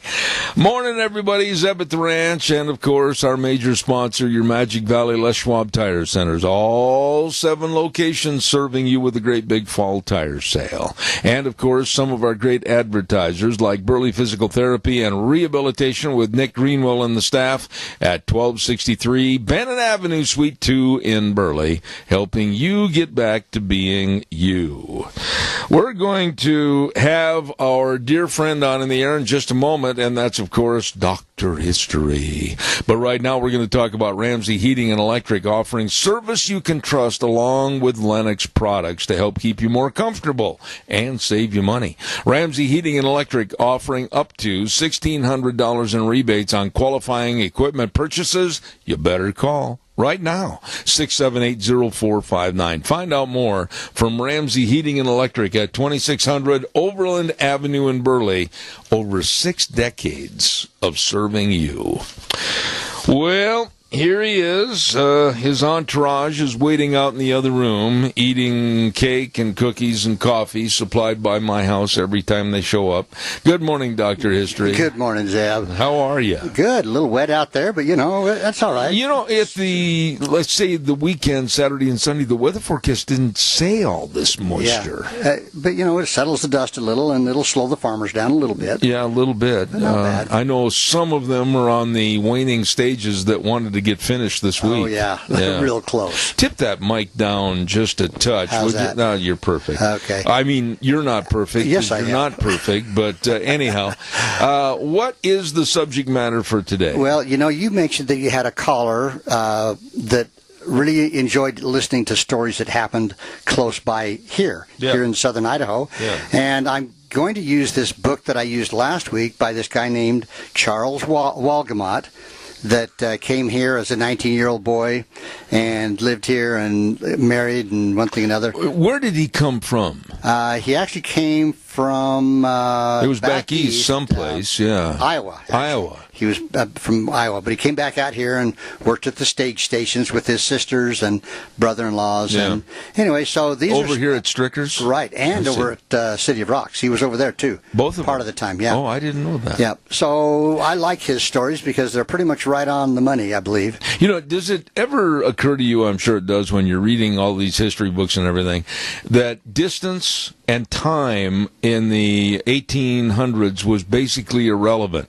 If they had to go from Raft River over here to Strickers, it was no big deal. It might take a couple days, but they just jump on a horse and go. Beef jerky, and you're on your way. Yeah, you're on your way. So okay. So today we're going to talk about a couple of bears. Like in bear. Okay, we're going to talk about a bear by the name of Idaho Jack. Have you ever heard of that one, Zeb? You may not. I think I have. Well, Idaho Jack was what they call a cinnamon bear. Now, I checked on a cinnamon bear is basically, some say they think it's a subspecies of black bear, and others say no, it's just a black bear that has this has this kind of a cinnamony tan fur that's maybe a little longer. So it's a black bear, but with he forgot that he was a black bear and he turned into a red bear. Yeah, kind of a reddish, but and not a big bear. Not huge. These the black bears usually maybe from the low end 200 pounds up to maybe 600 or more. Yeah, but keep in mind, if you're up in the woods and you run into a bear, literally, who cares how big it is? Because he could probably outrun me. Anyway, Idaho Jack was what they called a cinnamon bear, and called by some a silver tip, and reckoned to be the largest bear of any species encountered in the Sawtooth Mountains, which of course we know around us right here in Idaho, a lot of bears. Idaho, Montana, Wyoming, in the early days, thousands of bears. Well, the story of Idaho Jack and his ultimate capture had its beginning in the spring of 1882 when word was brought into the new mining town of Haley. Now, you know where Haley is. It's about, 60 miles north of us right here? Somewhere like that. Something like that, yeah. Well, Haley was news came that there was a rich silver lead strike that had been made on the Littlewood River, and the exact location was kept secret for a few days to give the people that discovered it and their friends time to file on the mine itself. Have you been up to a lot of those mines? I've been to a few. But I love going up and seeing the old thing, what's left of them. And this particular one, there's nothing left. Okay. But the original discovery found that this was rich in silver and reported to be a big find. The original discovery was called by the locators, and you've heard of this, Muldoon. Yeah. Okay. So Muldoon is actually about 20 miles east of Haley. Right. So it's kind of in the middle of our state. And it was silver and lead, and at one time had about 1,500 people. And it did? Yeah. I didn't know that. And produced about $345,000 worth of silver and lead. Now, are the mines themselves still there? Or From what I've read, there's really nothing left there. I mean, you they've might covered them up? I guess. There might be some tailings or something, but as far as there's probably some of that, but as far as buildings, there's nothing left. I'm trying to think how to get there. Yeah, well, you go up to Haley and then take a road out of Haley back to the east, don't you? Yeah, back to the east, about 20 miles. And I'm going to put that on my list for next summer. Well, take me along. Okay, that'd be a fun four-wheeler ride. Yeah. Well, anyway, when the secret of the location of the Muldoon became known, people flocked into the district, and pretty soon, actually, Muldoon was sold to an Eastern syndicate, which immediately started the city itself. Yeah, the mine. Well, yeah, I don't know that it really was a city as much as just an area. I see. Just the Muldoon area, and it was sold. And these guys set up a smelter near the property so they could get the silver and the lead. Well, silver at that time was high, and lead commanded a good price. Those were the days when big things in mining ways were done in a hurry. They wanted to hurry and get things taken care of. That's why they would haul in all this heavy equipment to smelter. Now, I'm going to ask a dumb question here. With the silver and the lead mining, did they go down into the earth or just back into the sides of hills? I do not know that. I don't know. But somehow it was discovered by some people, and whether it was just laying on top of the ground and they started digging, I don't know. Yeah. But anyway, almost overnight, the ground was broken for the smelter, and before suitable roads could be completed, the machinery was on the ground. There were 12 large cement charcoal pits were built, and every available team and man was employed cutting and hauling wood to the charcoal pits. So they had to have a lot of wood for these smelters, okay? No, they must still be there. I don't know. Like I say, it says there's We got to go there. We're going to have to. Well, anyway, this together with the men employed building the smelter made quite an army of men, and pretty soon the town of Muldoon sprang into existence with its saloons, businesses, all that, 1,500 people. So a butcher by the name of Wise had a contract to supply the Muldoon Company with meat, and he was the only butcher in camp. Now, it was Wise's habit to butcher the cattle or animals in the evening and allow them to stand kind of in some makeshift poles over in a corral overnight so the meat could cool, because they didn't have any ice. Yeah. So you had to take care of the meat that was slaughtered. Yeah. Well, one morning when the wagon was sent to the corral for beef, it was discovered that a bear had beaten them to it, had not only eaten what it wanted, but had pulled the beef to the ground, and after dragging it around in the dirt and scratching and biting, it was no good. Hard to sell that. It's hard to sell that with, yeah. So there was a young German who was employed by Wise, the butcher, and he swore vengeance against the bear and said that night he stationed himself in the corral with gun in hand waiting for the bear. It was a bright moonlight night, and about 11 o'clock, well, the bear made his appearance, and it was at the same time, or a very few minutes later, that the young German made his disappearance. Wait a minute, the guy ran away? He took off, yeah. A coward. Did he have a gun with him? He did. When he reached the first saloon not too far away, he reported that the bear was as big as an ox, and the last time he saw him, he was juggling beef hides. And so he went to the saloon to reinstill his courage. I think he was just plumb scared to death. Yeah. Well, okay, the next morning revealed the evidence that the bear had returned and, finding no meat, had amused himself tearing and gnashing the fresh hides at the hide rack. It was daylight, and the young German had regained his nerve and again swore vengeance against the bear. Here we go again. And a happy thought entered his mind. He would enlist the help of a guy named Schwartz. Oh, well, see, now the plot thickens. Schwartz, whom he knew had some bear experience, all right? Schwartz. Schwartz was a wood contractor who, with his 2 young boys and a yoke of oxen, was cutting and hauling wood to the charcoal pits. Okay. So you got it, Hal? Now, what's the guy's name? Schwartz and the other guy. German. And the other guy. We just call him the German. The German. The young German. Oh. So those are the 2 guys we're talking about. Okay. Well, the young German told Schwartz what he wanted. He said, by appointment at early candlelight, he met the young German at the slaughter pen. Schwartz was carrying a double-barreled shotgun and swore that he had put 22 buckshot in each barrel. Ooh. Now, at this point, Schwartz was a German, too, okay? So these two Germans kind of got in a little bit of an argument. Schwartz was in favor of making their bed under the hide rack where the bear was sure to come. Under? Under. That might not have been a good idea. The young German, I'm with this guy, the young German favored making their bed in the corral since that would offer some protection. So I'm with this guy. Did they have a tall platform? No. Oh. So Schwartz was determined, and the young German yielded, but it was a little before 11 o'clock, the appointed time for the bear. The young German insisted that he had to go to the saloon not far away and get a bottle of liquor to kind of enliven his spirits and his courage. In other words, he was scared to death. He was scared to death. So, during his absence, a shot like the roar of a cannon rang out. Well, word soon went around that Schwartz had shot the bear, or had shot at the bear, or something. Good. And under the leadership of the young German, everyone that was awake in the camp proceeded to the slaughter pen. And what did they find? I'm going to tell you. Okay. The night was cloudy and quiet at the slaughter pen. Build it up, man. Build it up. I'm working on it.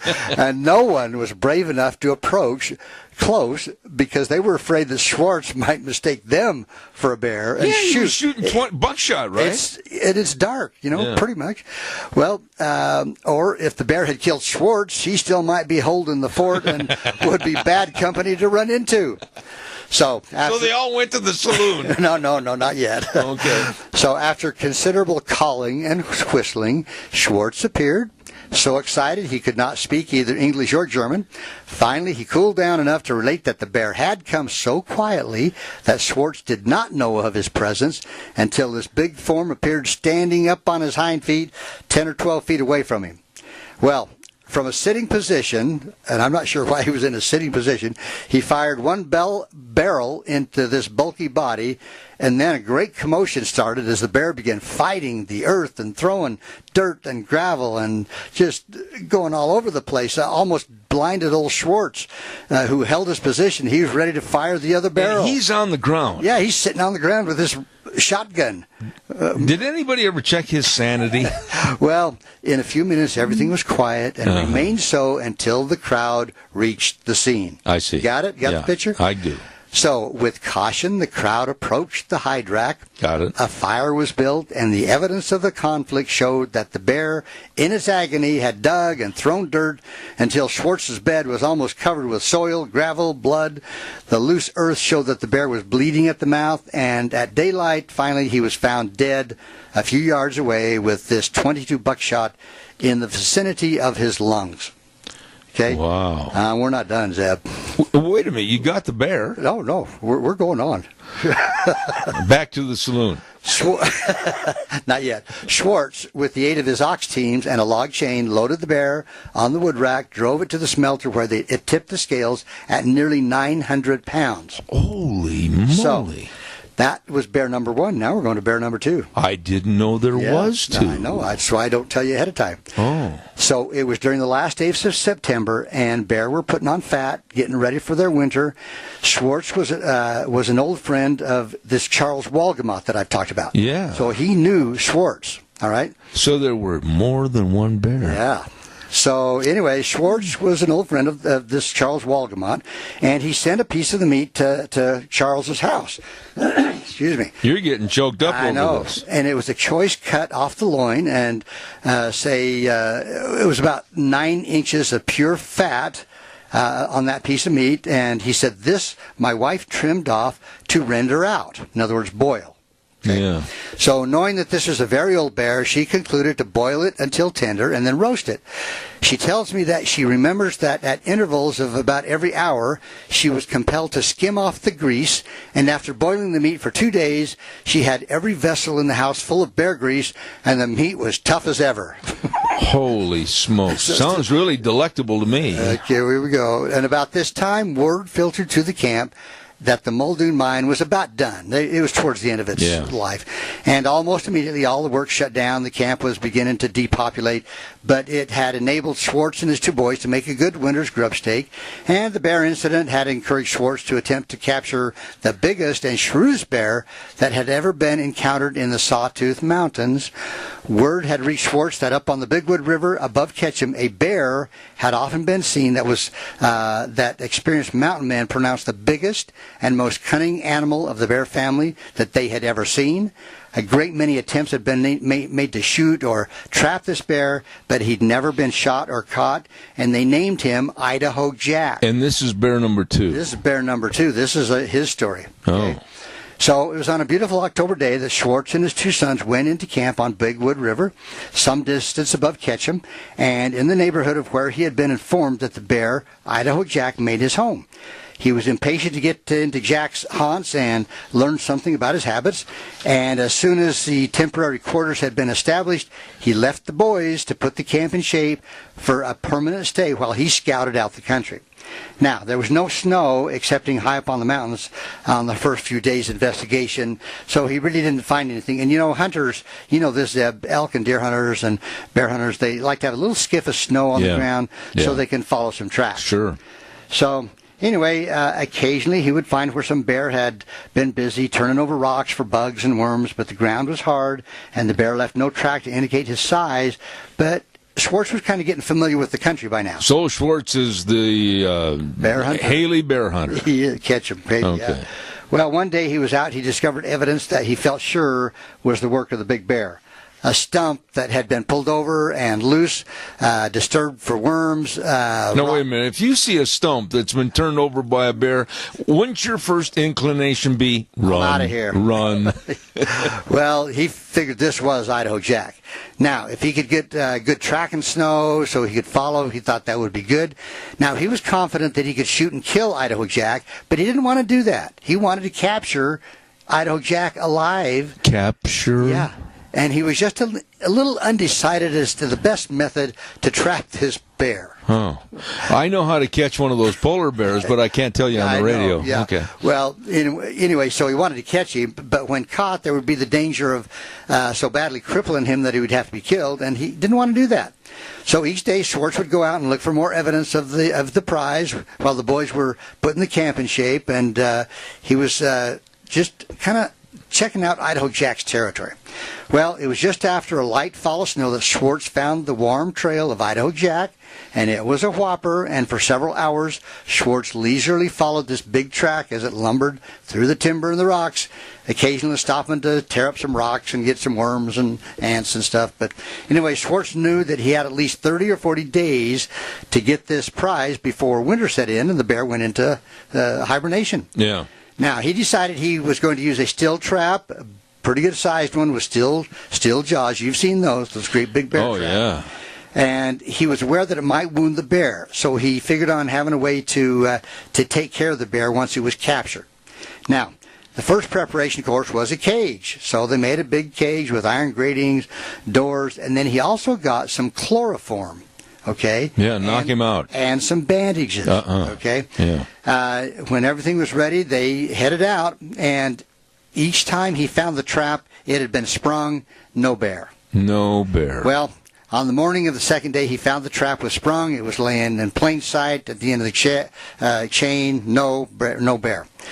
Well, for a few days after that, he kept going back, and finally things looked a little different when one morning he went to his trap, and here was this big, bulky form of Idaho Jack, rose to a standing position, and with that huge trap fastened to one of his front feet. Schwartz stopped some distance away. The bear growled and kind of made a little effort to escape, but he didn't. He was in pain. So the bear. Wouldn't you if you had your leg in a bear trap? Yeah, well, and Schwartz knew that Idaho Jack was in great agony with his foot, and so he wanted to act quickly. So he hurried back to camp. He got the stuff he needed, the sponges, the bandages, the chloroform, all that stuff, and his sons dragged the cage over there. Well, when they came near the bear, made some struggles, but the foot was giving him so much pain that he finally just kind of allowed them to come close to him. They got within 10 or 12 feet of the bear, and with the aid of a stick or a pole, they saturated a rag with this chloroform, put it up to the bear's nose, and pretty soon the bear went to sleep. You hope. Yeah. Well, quickly the foot was released from the trap, dressed with clean bandages. Schwartz was, he was kind of a humanitarian. Yeah. But a chain was put around his body, and with the aid of the oxen, he was dragged into the cage. And when Idaho Jack came to, he was in Schwartz's camp. He had adapted himself to the conditions for an old bear. But it was surprisingly how tenderly Jack handled the sore foot.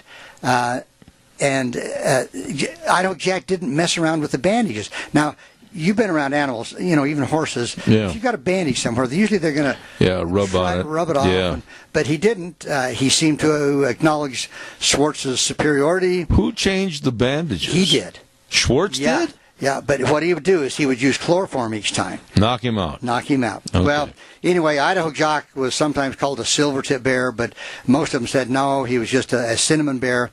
Well, Schwartz kept Idaho Jack at different Wood River towns for exhibition, adding to his collection other animals like bobcats, foxes, lynx, things like that.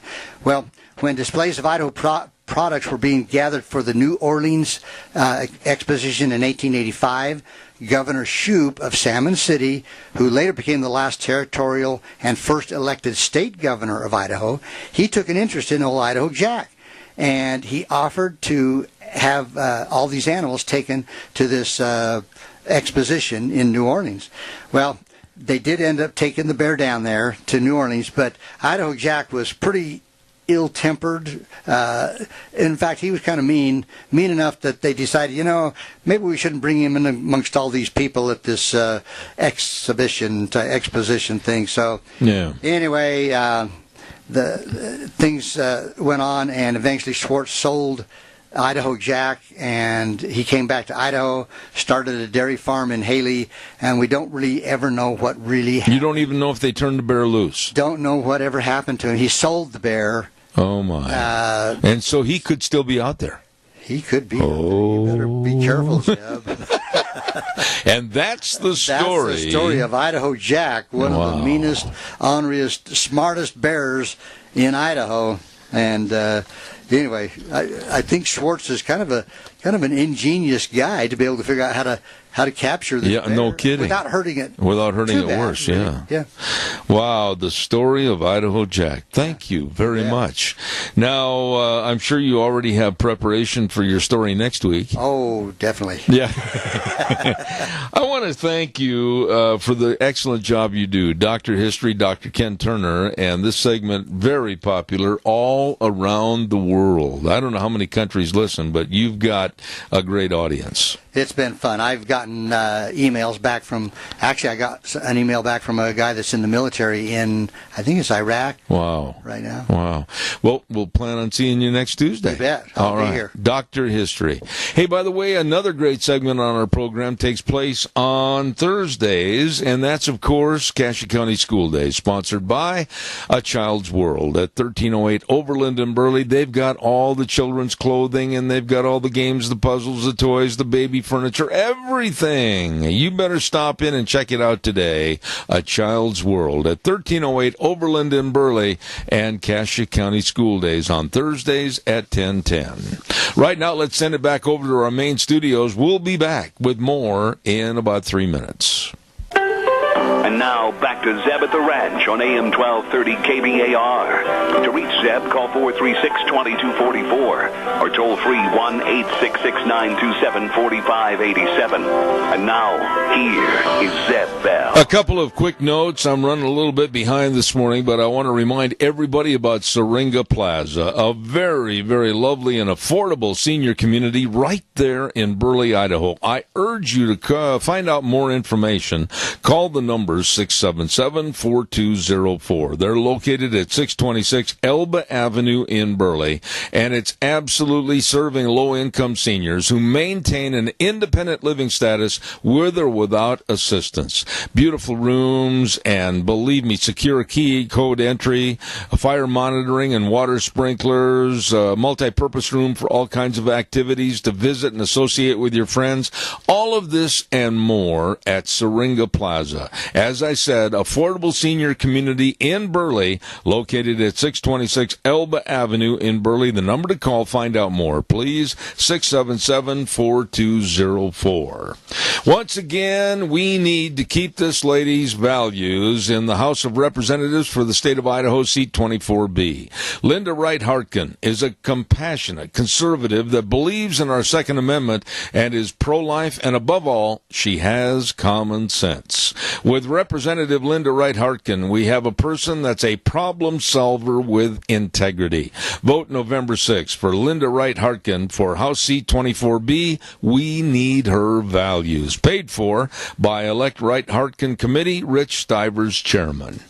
Right now, we're going to go right to the phone line, and a person that I absolutely enjoy having on my program. He's been here many, many times in the past, an Islamic historian, terrorism expert, analyst, and contributor to thehill.com, author. He's got books like The Brotherhood of the Red Nile Trilogy. Dan Perkins, good morning. How are you? Good morning, Zeb. I'm fine, and thank you for having me back on your show. My pleasure, sir, and I need to get right into it because I don't want to waste a minute. What in the world, in your opinion, and you know more about this than far, far many more, what's going on with this Khashoggi killing, Saudi Arabia, and our government? I mean, how does all this fit together? Well, it's a great question, and I've been doing a lot of interviews about that over the last week or so. So I'm going to give you a perspective that you probably have not heard anywhere else on the mainstream news media. First of all, let's understand that this man, Mr. Khashoggi, was a member of the Muslim Brotherhood, an organization that are not good guys. They are bad guys. And so he was, one, a bad guy. Number two, he was out of favor because when he was in charge of the official Saudi newspaper, he ran some articles that were upsetting to the royal family, so he lost his position of power. Now, with those two things being said, let me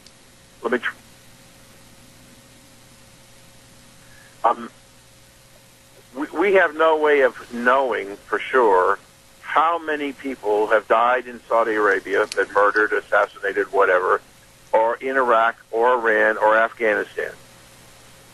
But this gentleman, who apparently was murdered, seemed to be fit in the headlines of major newspapers and radio shows and television shows around the world. And my question is, why? I mean, it was unfortunate that he was killed, but he didn't carry the prestige that required the level of public scrutiny that has taken place in the United States and, to a lesser extent, other parts of the world. So I'm not saying that his life wasn't worth anything. That's not my point. My point is that he got an enormous amount of coverage and time for somebody who was meaningless. Did he, in your opinion, Dan, know too much about perhaps certain instances or politics, not only with the Saudi Arabian family, but also perhaps with other governments, that maybe there was a kind of a take-him-out attitude before some of his thoughts went into print? I wouldn't argue that point with you, but what I would like to do is present something, again, that you may not have heard. The new crown prince, who is the heir apparent to King of Saudi Arabia, very astute man, educated in the West, primarily in the United States, understands that the era of petrodollars ruling the world is over. And it's over because the number one customer for petro from the Middle East was the United States, and we no longer need any of their oil. We have all we have, and we're exporting. So what happened is that the Crown Prince decided that he had to diversify his economy away from petrodollars and to develop more. He was going to build this brand new city, try and bring in new technology, trying to make it a more modern country. I understand that by and large, this country, because because of its Muslim traditions and Islamic traditions, is living primarily in the 7th century. And he felt that he had to make changes in the culture in Saudi Arabia, because if they continued with the 7th century model, they would never be able to attract the talent from the Western nations that want to come to Saudi Arabia and work and live within people who had an adverse impact on their lifestyle. That's number one. Number two, the Muslim Brotherhood is a terrorist organization. But there is another part of the Muslim faith that is radical and very dangerous, and that's called wasabi. Now, the wasabi are the protectors, if you would, of the Quran and Sharia law. And so anytime anything tries to get changed that moves away from the traditions of the Quran and Sharia law, the wasabis are the most radical. They strike out to try and stop people from changing anything relative to what's going on. The Muslim Brotherhood were the defenders of wasabi. So we had a conflict between the royal prince, who wants to move away from Islamic tradition and values to a more Western ideal. Wasabi people were violently against him, and the Muslim Brotherhood is one of the enforcers of wasabi. And so what we had, I believe, is a conflict between the Muslim Brotherhood and the wasabi, and our Khashoggi was one of the casualties of that conflict. Let me ask you this, and I don't know if I'm tying these ends together in the correct fashion or not, but hear me out on this. Could it be that because of Khashoggi being a journalist and working for a very large newspaper firm, the Washington Post, could it be that the fear factor of what he might know and what he might put in print absolutely would draw attention to certain bad guys that maybe he was one of the first people taken out? Could it be? Well, I'll never say that nothing is possible. This is what you're suggesting may be possible. I don't think it's highly likely.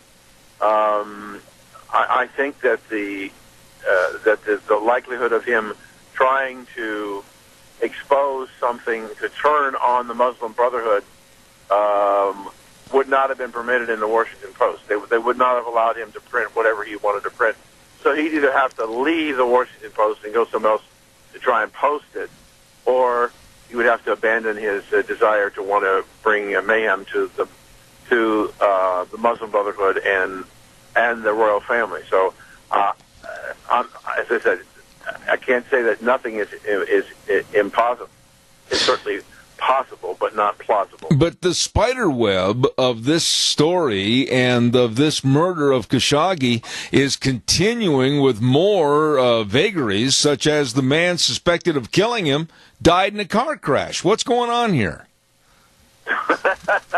Wasn't that convenient that he all of a sudden he died?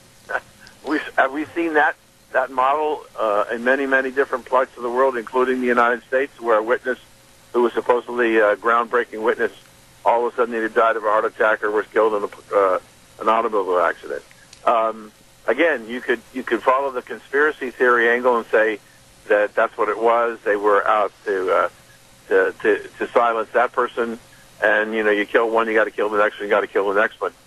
There were supposedly 15 people that were arrested by the internal security of the Saudi government, and 2 high-ranking officials who were somehow implicated, we don't know for sure, in the death of Khashoggi. But again, and I am not trying to say that every human life is worth something, but I don't believe that particular person's death is worth the discussion that the media in the United States is playing. I think there are more important issues that concern Americans. I mean, I don't want to sound flippant here, Zeb. I just want to say that I don't think that there is not a majority of Americans who even cares. And that's not harsh. That's a practical reality. Americans deal with things that they know of on a day-to-day basis that are affecting their lives. And the death of one guy, a Muslim Brotherhood person in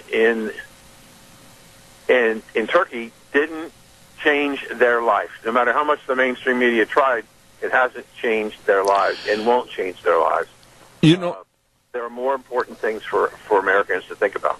Dan, I would say this, and your knowledge far exceeds mine on the volatility of that particular region of the world. But I would imagine that because of the volatility and because of our main ally over there in the Middle East, Israel, and everything else going on, that this whole situation has to be handled with kid gloves, with a lot of diplomacy, because this could really fall apart and the whole world could be in danger. Am I wrong in exceeding what I...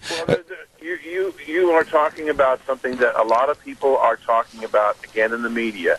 What is Donald Trump going to do? Is he going to sever his relationship with Saudi Arabia? What penalties will the Saudis have to pay for what has happened here? And if you understand what I said about the relative importance of the person who was killed, why would the United States, why would President Trump abandon the work that he's trying to do to get Iran to come to the table to agree to disarm themselves of nuclear weapons? Why would he ever walk away from that, knowing that he needs the Saudis and he needs the Israelis as part of the process? Why would he sacrifice world peace and world protection because of one man? The people who are demanding that he have retribution against the Saudi government either don't care about or understand the reality of the world that we live in. It's a much more dangerous situation if Iran continues to develop its nuclear weapons unchecked by anybody than Mr. Khashoggi. With the oil industry dissipating in value coming out of that area, and that area not really having anything to export other than oil or make people want to visit that area of the world because it's so destitute and just nothing but sand and camels, I'm afraid that if you push the wrong button or pull the wrong cord, you could have an inflaming that would absolutely jeopardize world peace. Am I way off on that? No, I don't think you're way off on that. I think that the Middle East is because, and I was doing an interview this morning on this very subject, the power that petrodollars had to influence what happened in the Middle East was amazing. The Wasabis, which we just talked about a few moments ago, got their funding from the Saudi royal family because they felt it was in their best interest to have an organization, a radical organization that could protect the government, protect the religion, and so they provided money for them to do whatever they would and couldn't care less about what they did as far as whether it created turmoil or less turmoil. But things have changed, and the petrodollars have diminished. The lack of money affects. I mean, we haven't talked about it, but just understand that right now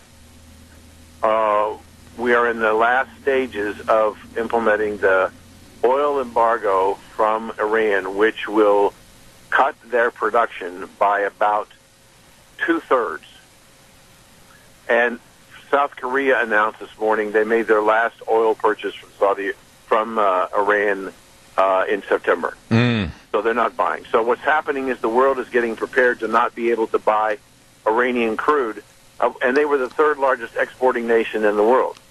When that goes away, what the American media is not doing a very good job of reporting of the protests and the uprising that's taking place, the historic uprising that's taking place in Iran, because the people are rebelling about how the government spent the $150 billion that they embezzled out of the United States and the $1.7 billion in cash.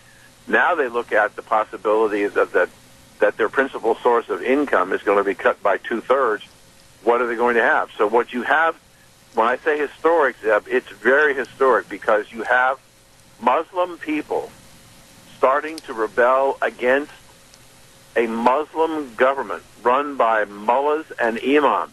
Religious leaders are running the government, and the people are really upset. They're protesting. They want change, and I wouldn't be surprised if the mullahs and the imams get overthrown, which is historic, unprecedented, that a Muslim people would overthrow a Muslim-controlled government. Okay, but bottom line, in the time remaining, I guess I'm going to go back to a matter of economics. If you have a depleted shortage of sending something overseas that brings you income, i.e. the oil industry, even with the overthrow of governments, how are those people going to make a living? Well, I think that if you have a change in the government, you will hopefully, depending upon who replaces them, and that's one of the unknowns, who would replace them, what government would replace them. There are some people, for example, you may not know this, but the son of the Shah of Iran, who was the ruler there, actually lives in the United States and has a shadow government here in the United States with a great deal of support in the protesters in Iran. So if you had a stable government come in that was more open to negotiations to eliminate nuclear weapons, the flow of money and economic opportunity. I mean, all you have to do is look at the potential of what's going to happen in North Korea. Kim has realized that his nuclear program has destroyed the economy of his country and killed tens of thousands, if not hundreds of thousands of his people through starvation. He realized that can't succeed, and so he needs to find a different way. And he wants American resources in order to develop his country to put people to work. Wow. The same thing would be true in Iran should there be a change in the government. I absolutely wished I had more time. He is one of the most fascinating, knowledgeable people I've ever had on my program. And Dan Perkins, God bless you. A great author, and believe me, you know what you're talking about. You're welcome here anytime. Thank you so much. It's always a pleasure to be with you, and thank you for having me. And keep up the good work. God bless you, my dear friend. I mean, this man absolutely thinks everything out, and he has all the angles of every story. Dan Perkins, and the writer and author of the Brotherhood of the Red Nile trilogy. Thank you. Wow. Weather forecast. Wheels is looking at the clock, drumming his fingers and saying, "You better hurry up." All right, Scarrows Meats, 331 North Road, Jerome. The number to call, 324-7657. Or you can go to the website, www.scarrowsmeats.com. Absolutely all the delicious meats like marinated pork ribs and, of course, all the tri-tips and the ribeyes and, oh, my goodness, all the beef, pork, and chicken packages, the bratwurst, the bacon. Oh, it's delicious from Scarrows Meats, 331 North Road, Jerome. Right now, here's Gina with the weather. We're expecting some more rain showers off and on throughout the day, but as we make our way through the work week, it is going to be drying out. Here's a look at your weather forecast for Zeb at the Ranch. We're expecting scattered showers and thunderstorms off and on throughout the day, mostly cloudy skies, expecting a high of 64 and winds out of the east-southeast right around 6 miles an hour. Tonight, partly cloudy skies with a low of 39. Tomorrow, sunny skies, high of 65, winds out of the south at about 10 miles an hour. Looks like partly cloudy skies for tomorrow night with a low of 39. By Thursday, sunny skies, high of 64. Friday, mostly sunny skies and 66. And as we look at the weekend, mostly sunny skies and 67 for Saturday and close to 70 for Sunday. That's your weather forecast for Zeb at the Ranch. Gina, thank you. Great job. And the weather brought to you this hour by Scarrows Meats. Don Scarrow and his great crew, 331 North Road, Jerome. Number to call, 324-7657. They are changing the way we eat, one delicious bite at a time. Wheels, old buddy, would you mind? Can I hear the ad for Proposition 1? It's an Idaho tradition going back generations. Horse racing. And Proposition 1 will bring it back. Yes, on Proposition 1. It's all about Idaho, creating hundreds of local jobs, restoring millions of dollars to local classrooms, all with full transparency and real accountability. And the Idahoans sponsoring Prop 1 are doing even more, donating 100% of net profits from their horse racing operations to a new charitable foundation, the Treasure Valley Racing Foundation for Rural Idaho, dedicated to supporting education, scholarships, healthcare, and economic initiatives serving rural families and communities all across our state, supporting programs like 4-H and FFA, and providing financial assistance to students pursuing degrees in areas like agriculture and animal science. Yes, on Proposition 1, the campaign with a heart for Idaho. Paid for by the Committee to Save Idaho Horse Racing, Create Jobs, and Fund Public Schools. Thank you very much. And right now, I also want to remind you about our major sponsor that have been with us for a long time right here on Zeb at the Ranch, and that's your Magic Valley Les Schwab Tire Centers, all 7 locations serving you. Great big fall tire sale going on right now. They want you to drive carefully, and they want you to drive with the best of tires. Many which are on sale right now. Check it out. Stop in today to any one of the 7 locations. And along with that, best in brake service, front end alignment, shocks and struts, batteries. Oh, it's getting colder in those mornings. You better make sure you got a battery that's going to turn over that 4-wheeled wonder and get you to work. Check it out today. Lane and Rupert, Dave on Blue Lakes and Twin, Mike and Buell, Mike and Jerome, the Twist family in Paul, Daniel on Poline in Twin Falls, and my buddy Randy on Overland in Burley. They are the best in service to you, your Magic Valley Les Schwab Tire Centers. Got to run. That's it for today, and we'll be back tomorrow morning at 8:06 with more Zeb at the Ranch all the way from 8 to 11, and we urge you to call and be a part of the program. And remember, the way things were are the way things ought to be, and the world needs more cowboys. See you tomorrow morning at 8:06.